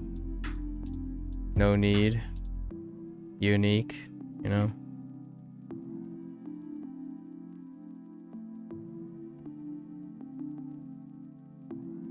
Number 3. Okay. Number 3. No dice on 3. 6. No dice on 6. 21. No dice on 21. Oh, there we go.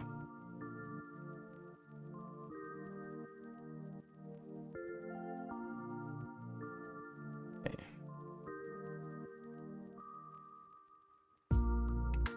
3 down, 6 to go.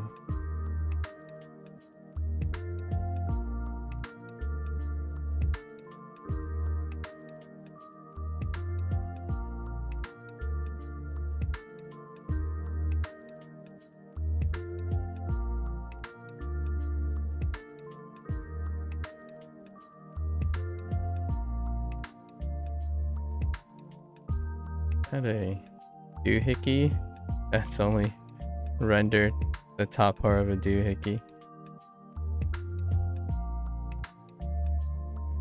Come on. All right.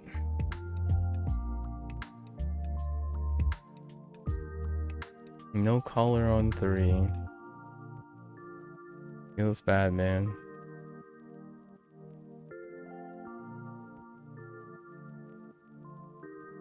I should have went the other way.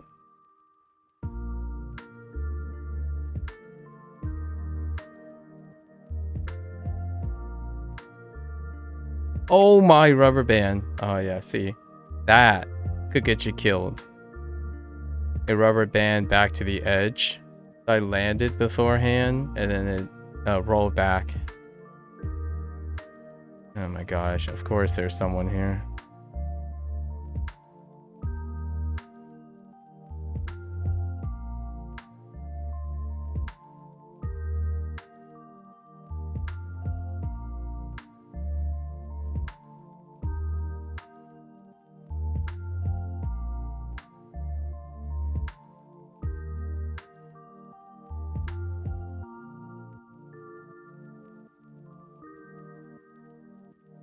Okay.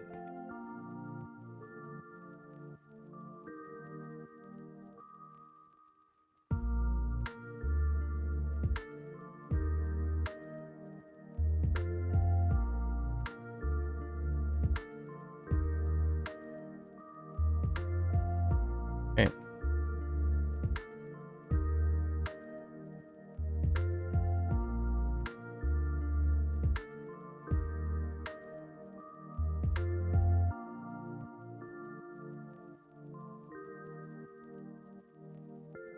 My input's gone.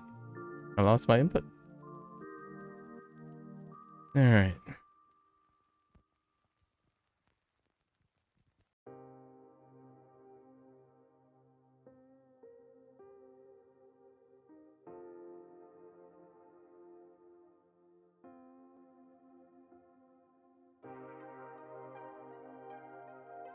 Okay.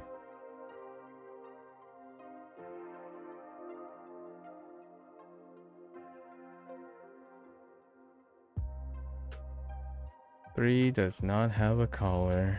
What about 14? 14's kind of empty.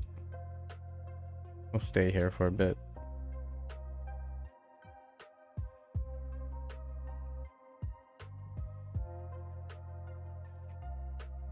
Skull sheet.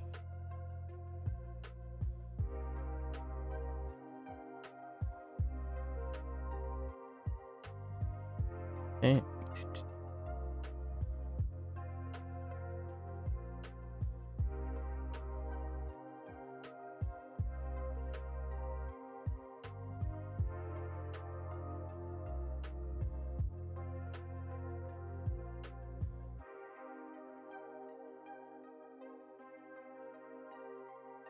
Okay. Oh, my rubber. Ugh.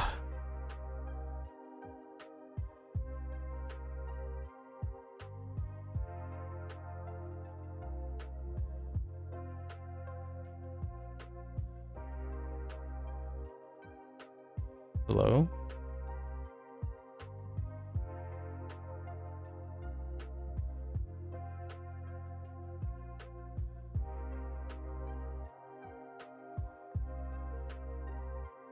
Yep. Got hit after the effect showed up for 100 milliseconds. After I moved. Got reverse hit. Okay. Alright. Where are we? This person keeps calling here.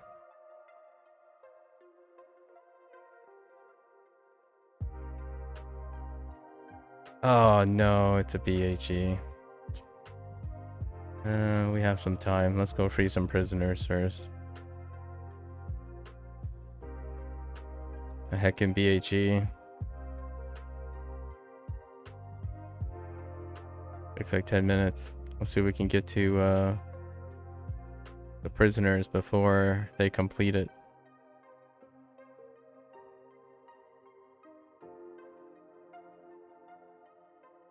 Or lag to oblivion.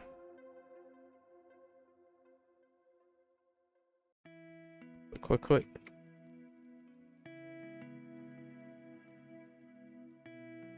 Come on. DOTs, man. DOTs out of combat.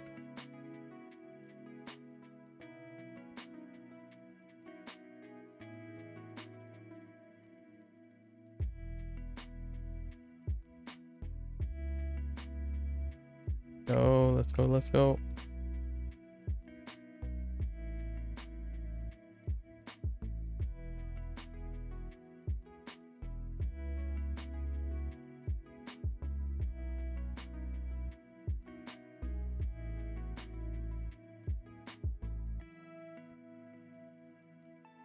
Oh my gosh, dude. Holy.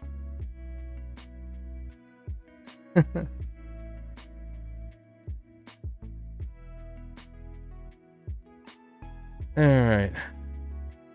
Now let's see if we can get there before they complete it.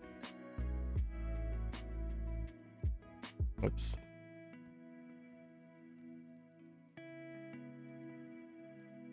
I'm going to say they're not even halfway. It's still in the circle phase.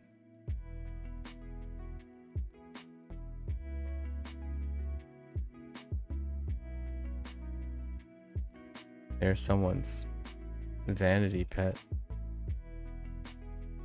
Yep. Still in the circle phase. You know what? I'm gonna go and turn this stuff in.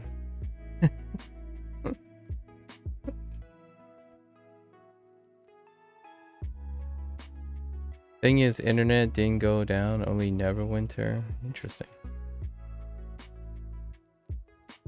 Reading some alliance chat. Okay. Alright. We got 3 more to go. Cargo warden. Okay. Should I push my luck? I think I should push my luck. How close can I cut it? I think they're still on the circle phase, and it's about like 40% left. So let's see.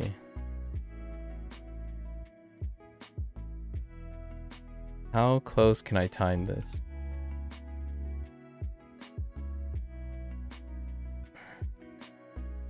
Of course, I went to an instance where someone cleared all the mobs, right? Once again. Far more common than... I think I'm exaggerating about being the design being antisocial, but I'm not really kidding here. It occurs far more frequently than you think.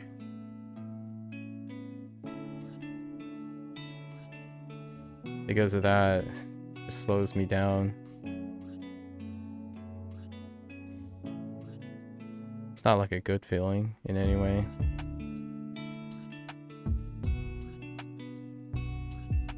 Okay.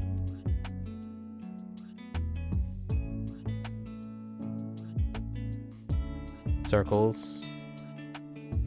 Unreliable circles. Unreliable cones.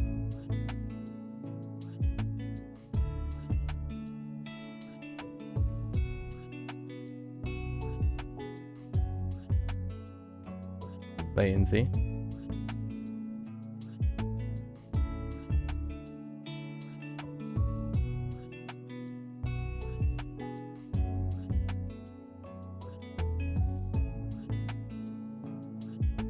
Yep, wait and see. Come on. None of the mobs have respawned yet. Of course, they haven't respawned.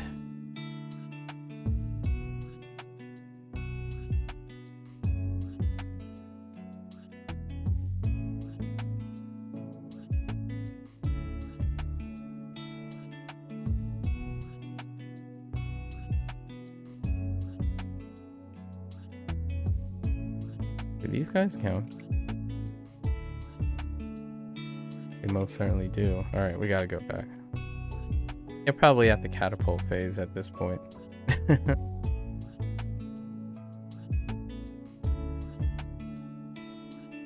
How close is it?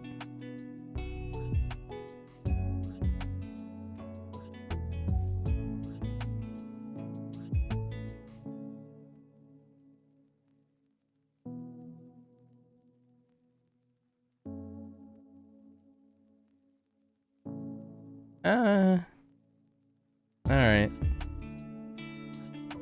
It's close. I was thinking of squeezing in like one more, but because of that instance being cleared out, couldn't really do anything. Ow.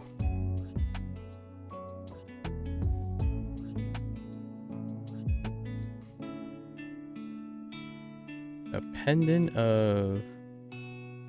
Oh. It's kind of gross. Alright. How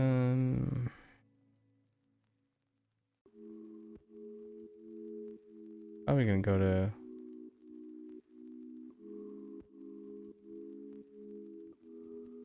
Samaria?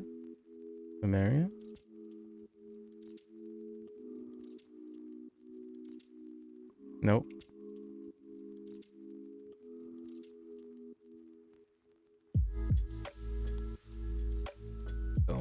Don't, okay.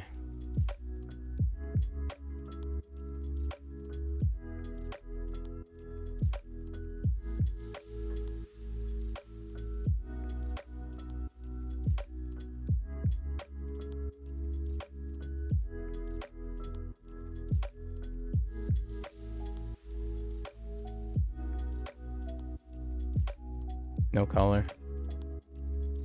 Feels bad, man.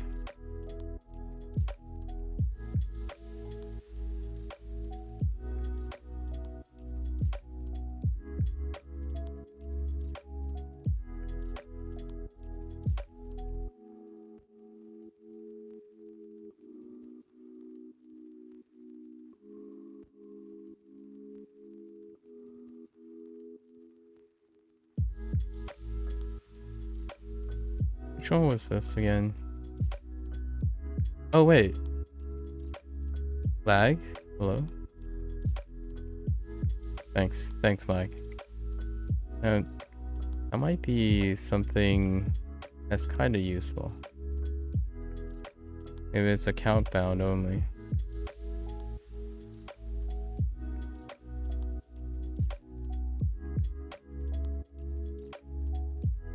Nope, they did Volkoth. Am I on 14? Yeah, they did Volkoth. Now they're going to Marion.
Okay. It's just us three, man. 4. It's just us 4.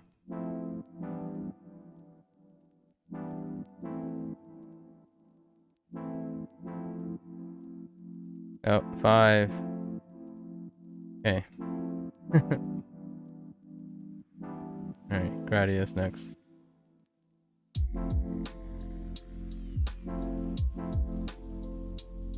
Do I have prisoners? Astrals.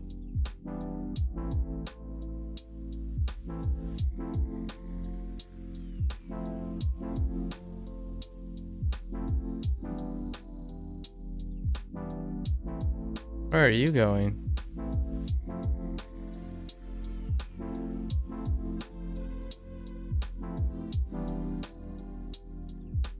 Is there a reason why that guy keeps chilling next to me?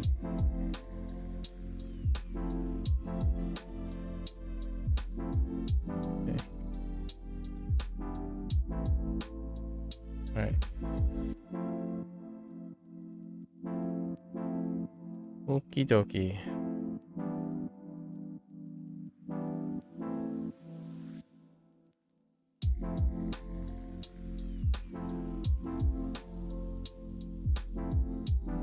Guys didn't even start it yet.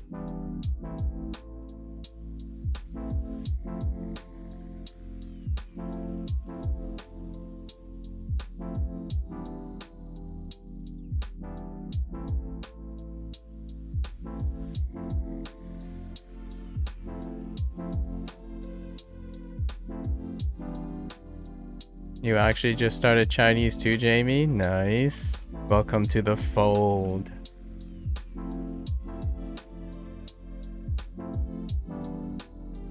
So, you have any favorites so far on the Chinese learning front, Jamie? You got any impressionable things so far?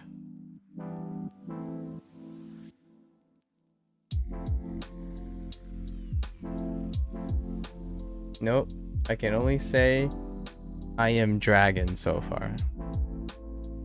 Okay. But progress is progress, indeed.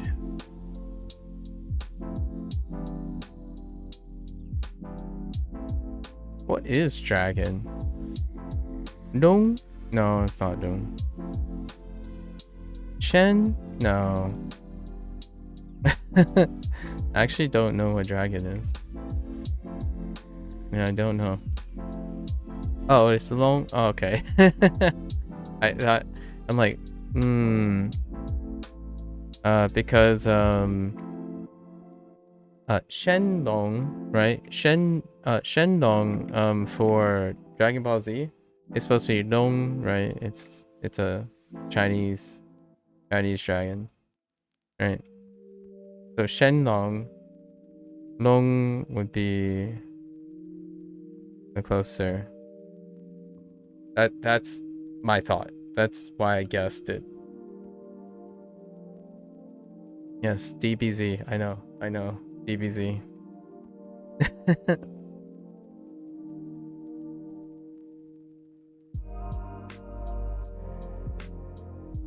The gift that keeps on giving. Thank you, Akira Toriyama. The late Akira Toriyama. Yeah. When they say Shenlong, Shin is more like, I guess it's more like Shinlong. No, Shunlong. Sorry, Shunlong. Shun. Yeah. Forgot that the E is the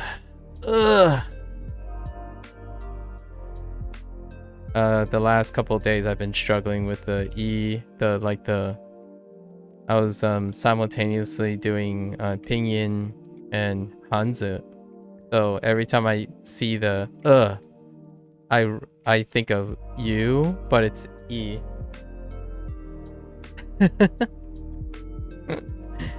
It's a thing. So I'm making conscious effort to remember it's an It's pretty good. Lots of fun.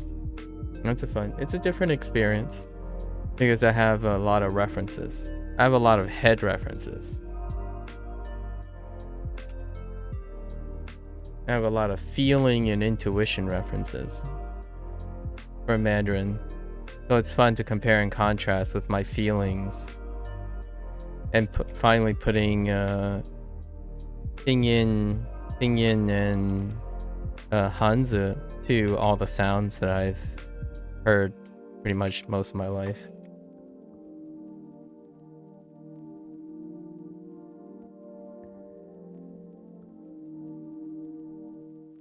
Ren? Oh, because I keep hearing people say different things and you don't know? Oh, Ren? Yeah. Yeah, R's are, any R's, you're gonna hear differences because of the dialectic differences. There's plenty of dialectic differences. Oh, Ren. Also, like, Yuan, Yuan, like, Hu Yuan, Hu Yuan, Hu Yuan, any Wen, Yuan kind of thing as well, like the currency, right? The Chinese currency, Yuan. You're probably gonna hear slightly different things too. I think in my life, though anything around like the R tends to be a little bit different. Just pick one. Yeah, pick whatever your favorite is, I suppose. You know?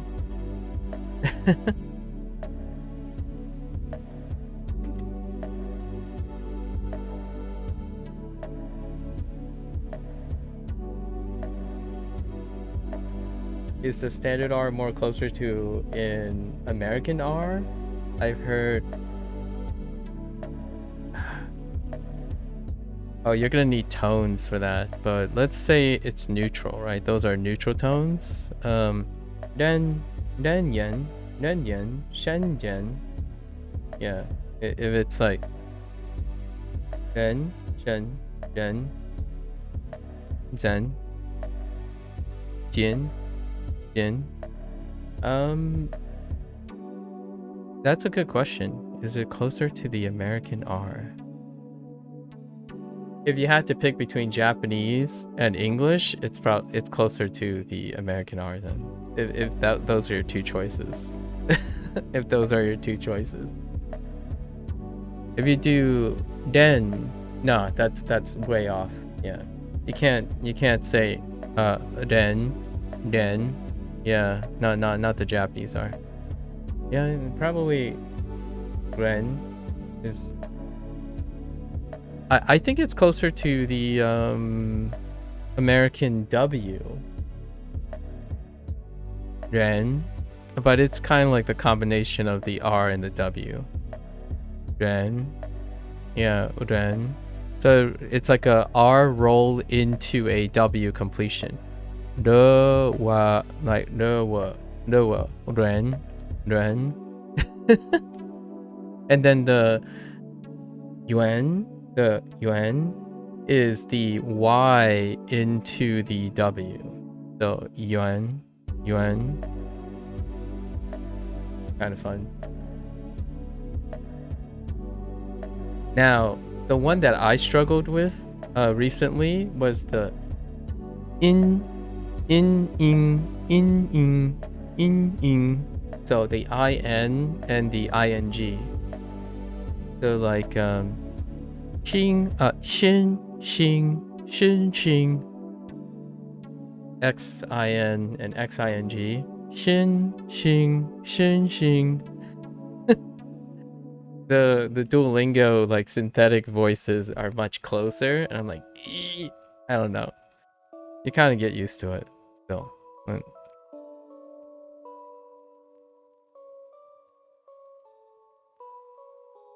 I think that's the, and then the initials would be the Q. No, yes. The Q and the Q and the J, and then the C and the Z, or the ZH and the ZH, the CH and the ZH in the initials. That's what I'm focusing on right now. All right, let's turn these guys. They're in, and then we're done with the weekly hauls. See if we can grab a dungeon run before we switch over to language learning again. All right, we're gonna try to squeeze in everything today. Okay, how long? 2.5 hours, maybe a 30-minute dungeon run, perhaps. I'll give it 10 minutes. See if we can pick up a dungeon run here. Any dungeon run at this point. Maybe we do a random. So the local time is at the top right corner. It's 5:38 p.m. local time. We'll give it till 5:50. See if a dungeon comes up. Preferably advance Imperial Citadel, but let's see. Let's see if there are any fish in the sea. Yeah, and then we can continue talking about Mandarin. So right now, I know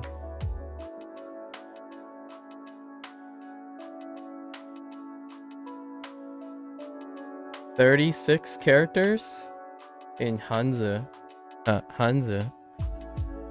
which means when I mean by 36 characters, then I know 36 syllables, or like final plus initial. And then we went through pinyin, so we have command of the 5 tones in pinyin, and we're still covering the finals and initials. We've covered all of the initials except for R, and the finals is a long ways. We covered the basic vowels and the special U, the basic vowels and the 2 special U's, or the 1 special U, and then yin ying, an, right?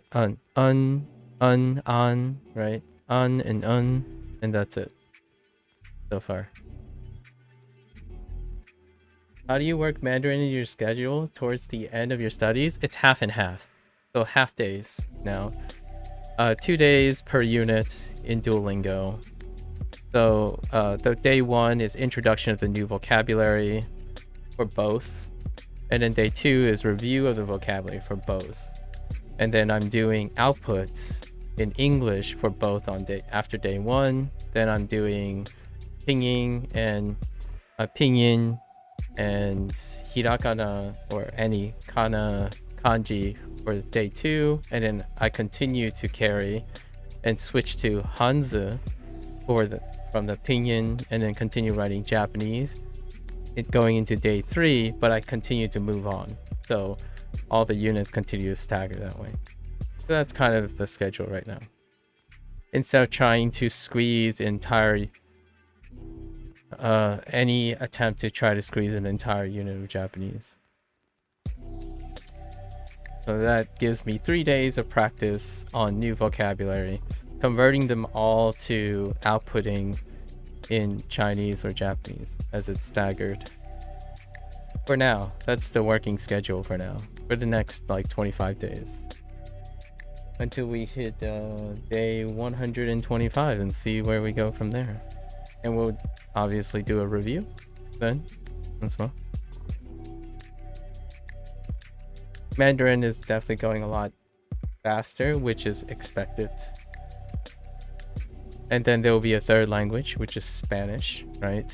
That will go even faster because I'm actually reviewing my literacy. Yeah. So we're going from the hard, quote unquote, the likely hardest thing that we've been doing to like less and less difficult things because of my relative experience. Go hard, then lean out, right? Let's see. No Qs yet. I see 2 DPS. Okay, so we have 3 DPS, no healer or tank at the moment. They're not grouped up yet. Now I'll go one run. Actually, it looks like 4 DPS. So whoever decides to start a party, they have to find either a healer or a tank, because I'm usually playing a healer or a tank. So let's see. It's one of those things, this game does the thing where someone just writes plus DPS, plus LFG, plus DPS more so often, and everyone's like talking at a void versus forming groups. So I sit here for around 10 minutes to see if they decide to come together, because usually the thing they're going to be looking for is a tank or a healer. So I like to leave it up to the DPS people. Whoever takes initiative, typically when a DPS player takes initiative, it provides a little bit more consistent ownership of the group, as opposed to like a tank or a healer who starts a group. Then that's a different dynamic.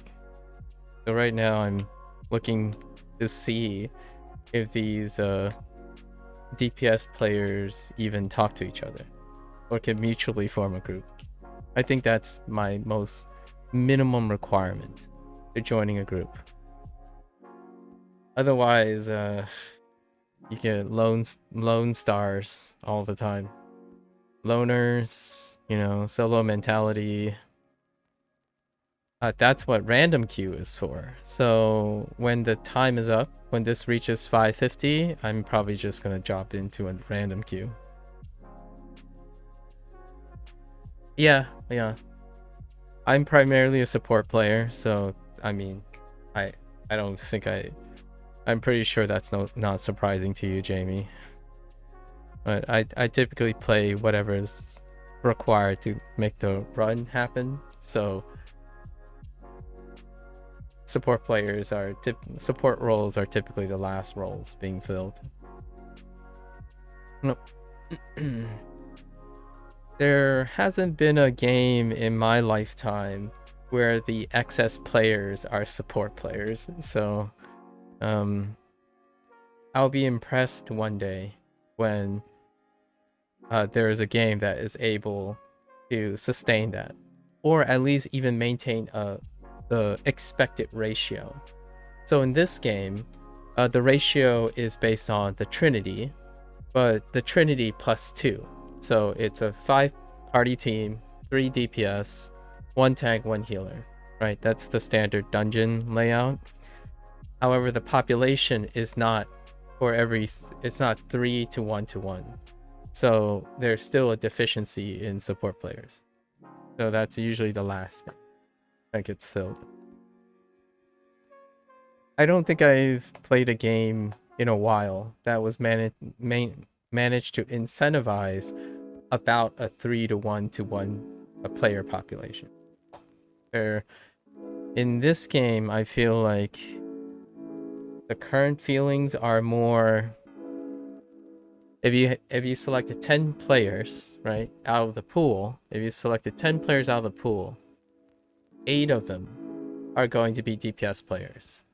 1 of them is going to be a healer, and there is a chance you might find a tank.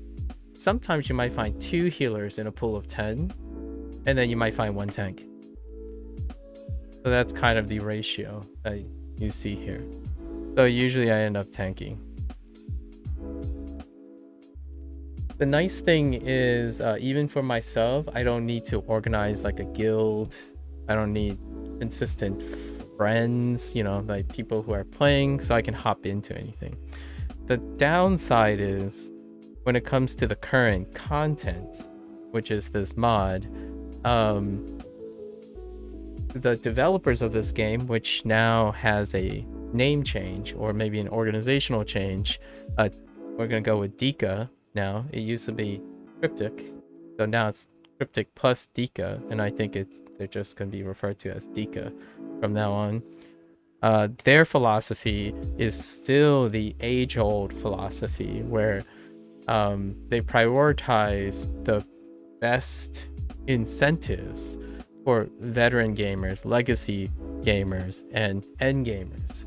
So inherently, when you're doing like me, where I'm sitting here, you're still going to have to wait and see if anyone's brave enough to trust pickup groups. And this is kind of predicated on the age-old standard where the most incentivized things require specialized groups, right? You have to require a higher skill set or like a consistency set, and that's where the most incentives are. So if you're not in that group, then you wouldn't be pugging, you're not picking up groups. So it's second-class citizen kind of thing. The biggest population, in my opinion, is that group though in this game. So in this game, this is a legacy game, so it's arguable that new players do not outnumber, you know, legacy players. So in a way that makes sense. They continue to design to cater the most incentivized things to consistent players and returning players, or consistently returning players, as opposed to new players. And they're kind of skirting between design language that tries to draw in more people or offset that. Is there a solid player base? Pretty much. It's the same amount. It's kind of, how could I say this in the best? It's your natural inflow and outflow. So it's been the same natural inflow and outflow. Sometimes it ticks down, but it's one of those things like it ticks down in such an insignificant way. This game can go on for like another 10 years, and you know, you'll kind of, it's like it's a downtrend, but it's like 1%, if you know what I mean. So the player base, the legacy players, stay unconditionally at this point. Like myself. Yes, I am on the PC, Griffin. We have 1 minute left, and I'm just gonna hop into a random queue. Yeah, it looks like no dice today.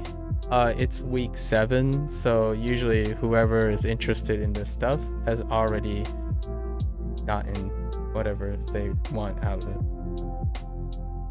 it. We actually managed to get a run for the first 5 weeks, so that's pretty impressive. Actually, that's a little bit more than before, and it doesn't look like it. So we're gonna hop into a random dungeon queue to end the day. and we switch over to language learning. So it's a healer roll bonus. It's always the last one to fill in random queues. So when I click on this, it's just gonna pop instantly, right? See? That's what I mean. So if you're a healer or a tank, you fill the roll queue, and then you just go. For current content, you have to wait for pug groups because there's no queuing system for that. Or there is a queuing system, but no one the player population does not use a queuing system. You gotta understand the community. So this is where I heal and I talk and mess around without changing my camera because I'm the healer. Right. Last week was interesting. We had 2 new players, 1 AFK, and 1 person answering a door in the middle of boss fights, and it was an interesting experience. We made it work. This is a low risk. These are random queues. So since I don't have the opportunity to do like a Imperial Citadel or something like that, I typically do a dungeon, which I do every evening. So I do a dungeon here, random queue, solo queuing, and then a trial, random trial queue, which is the 10-person pool, once every single day while I think about things to prepare for tomorrow. Sometimes I review Japanese and Mandarin in my head while I'm doing this, because I don't really need to look at the screen anymore because I've done these things for a really long time. And it's nice though. You get reminded of what you can do. It's kind of like eating and breathing at this point. Right? I don't even need, you don't have to switch the camera because you already know the layout. You already know the layout of the dungeon. And I'm specifically using encounters that I don't have to face anything. I don't have to like aim. There is aiming in this game, technically. You just don't see it because I take out the cursor timer. How I would aim heal is I have to stand right here. Oh no, I need to, hang on, let me move my cursor a little higher. Okay, so then I can like spot heal if I need to by moving my sub in a specific direction. It can only be in front of me, so we'll have to like stand right about here. Yeah, right here to spot heal. That's about it. Yeah. I do this every day and squeeze in some Japanese practice and now Chinese practice in my head while I'm going about this. Although I can't describe any of these things in Japanese or Chinese. Chichu, maybe Chichu is spider. And the only reason I think is Chichu is because of Journey to the West. I don't know if it's in Cantonese, Mandarin, or Fujianese. But I feel like Jeju is in one of them.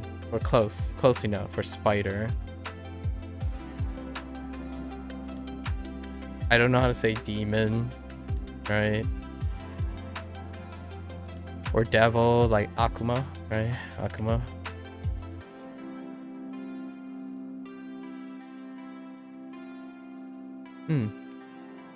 L's? I'm guessing they just say L's.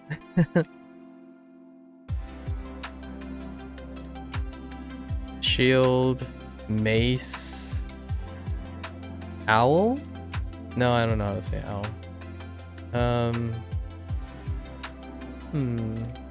What else do we see here?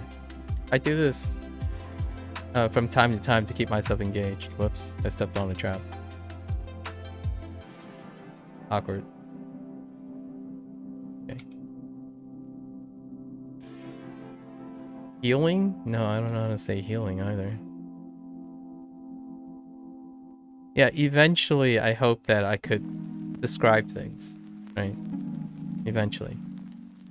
I'll be playing video games soon enough, so we'll probably acquire the terms in Japanese, likely first before Chinese. There's no localizations of this game, so we can't learn it from this one.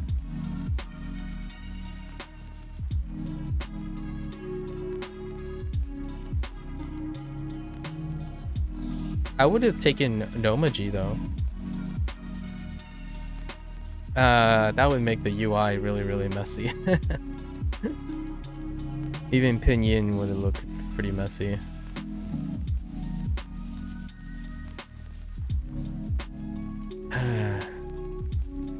Have I played Undertale? No, I have not played Undertale, but that is a potential place I could do what I just said with Undertale.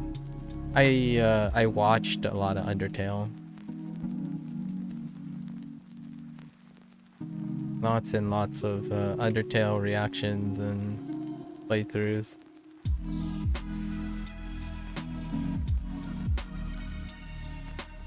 Toby Fox, man.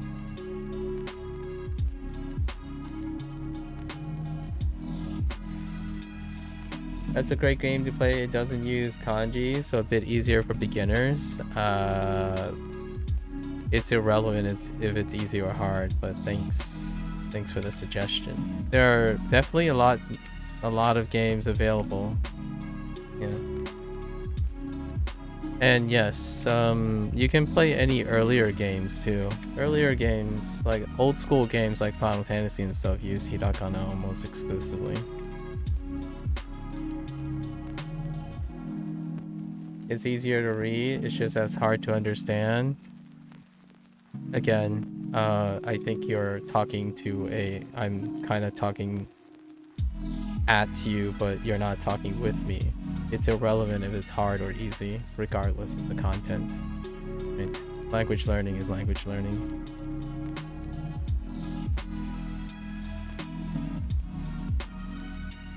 How long have I been studying Japanese? What was the day?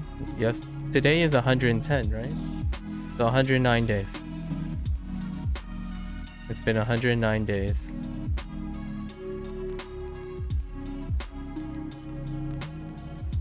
I had I was ripping off the band-aid talking to a younger person yesterday, which I'm, yeah, what you call it, talking to a younger person yesterday. There's a lot of impressionable youngsters out there for studying language and stuff, but they, in my opinion, at some point, I am going to have to go out of my way to voice. If you're talking to me and you're trying to use like the internet hustle culture, I will probably reprimand you in some way in the future. So I kind of want to rip the band-aid off.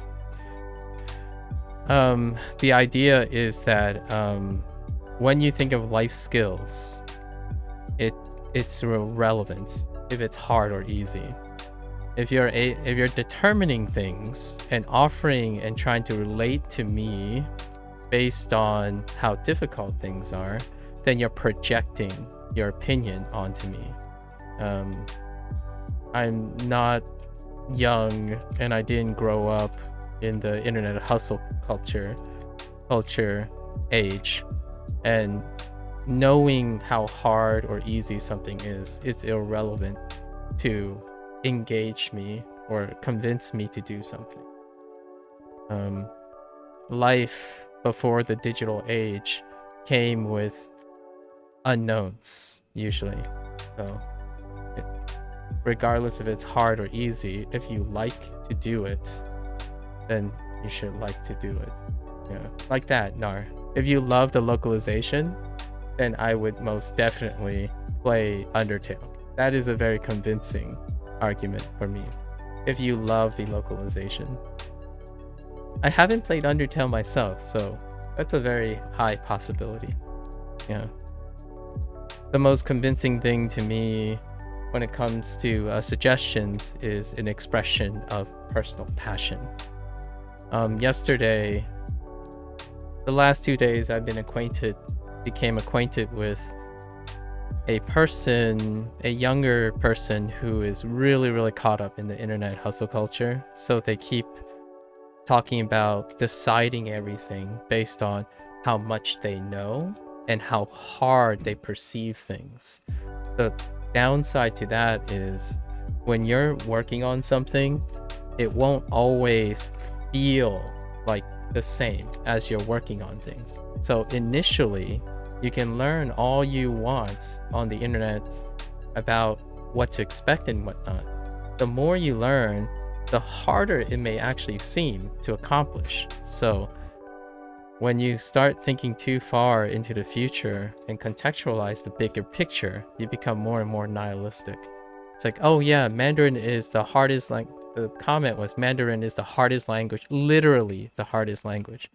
And my thought was, that's kind of an ignorant response, but obviously the word ignorant also comes with hustle culture emotional impact.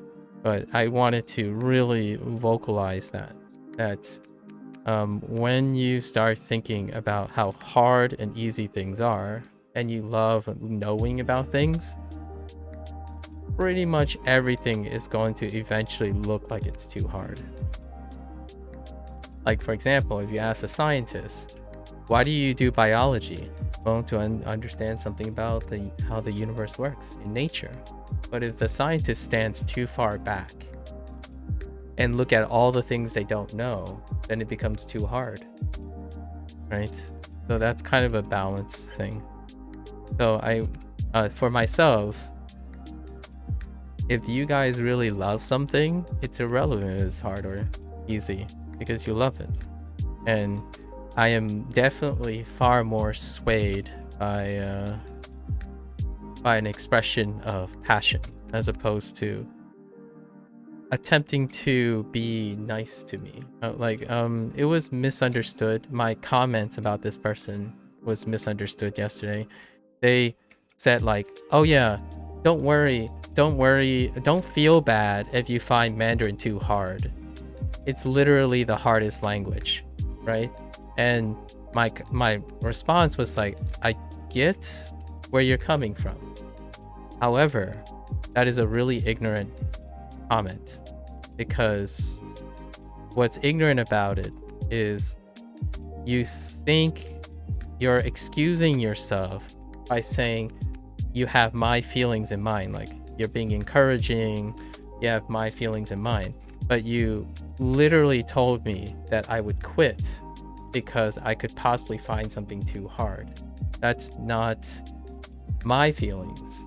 That's you projecting your insecurities. Like, this person is struggling with doing things that they perceive as being too hard, right? And I'm trying to make it clear that it can be tough if you view things like that, and you can unintentionally do that to other people. So then you encounter someone who's like, well, do you like it or don't you like it? Right? That kind of thing. And we're done with the dungeon, by the way. Thanks for listening. So we finished our dungeon. That's all we got for today. For our Neverwinter thing. So we might play Undertale. No. The first story game like that, like an indie story game that I have, is going to be like Undertale. There are quite a lot of video games like that. So I haven't decided yet. I'm kind of leaning towards Omori, which is kind of taking up that similar structure as well. We'll see. All right, I filled in some void time, told some stories. Let's see. So how do I wrap this up? It's business as usual. Week 7 of module 28. Week 7 of module 28 is business as usual. Nothing to write home about. It's a bye week. Anything after week 4 is typically your typical live live service model kind of upkeep things. Again, still a little miffed in the sense of locking weapons, locking the intermediate weapons that you would typically use to queue up for things behind this milestone here, practically at the end of the campaign. As I'm illustrating here, runs for these dungeons are not bolstered by the access to a weapon. Like these weapons, if they came earlier, in my opinion, runs would continue to persist the campaign length. But now that it's so far off, disinterest sets in already before this point. So they either have the weapons already, and the content that you made here, these type of weapons, they're irrelevant. They're making weapons that are largely becoming irrelevant. Too far down the path, in my opinion. Personally. Other than that, it's an average experience. So 5 out of 10. Very average. This overall module is hitting above average, actually. It's kind of a little bit optimistic, auspicious for the future. So today, end of week 7, what do? Get in there, find your highest route for efficiency, right? Because you're doing weeklies and dailies, and that was my take on it. And this is what I do every evening, so I don't have to do this evening, right? Okay, there you have it. I'm gonna change gears now. If you were here to just chill and vibe to some bootstrapping on Neverwinter, it is a fantastic meditative tool.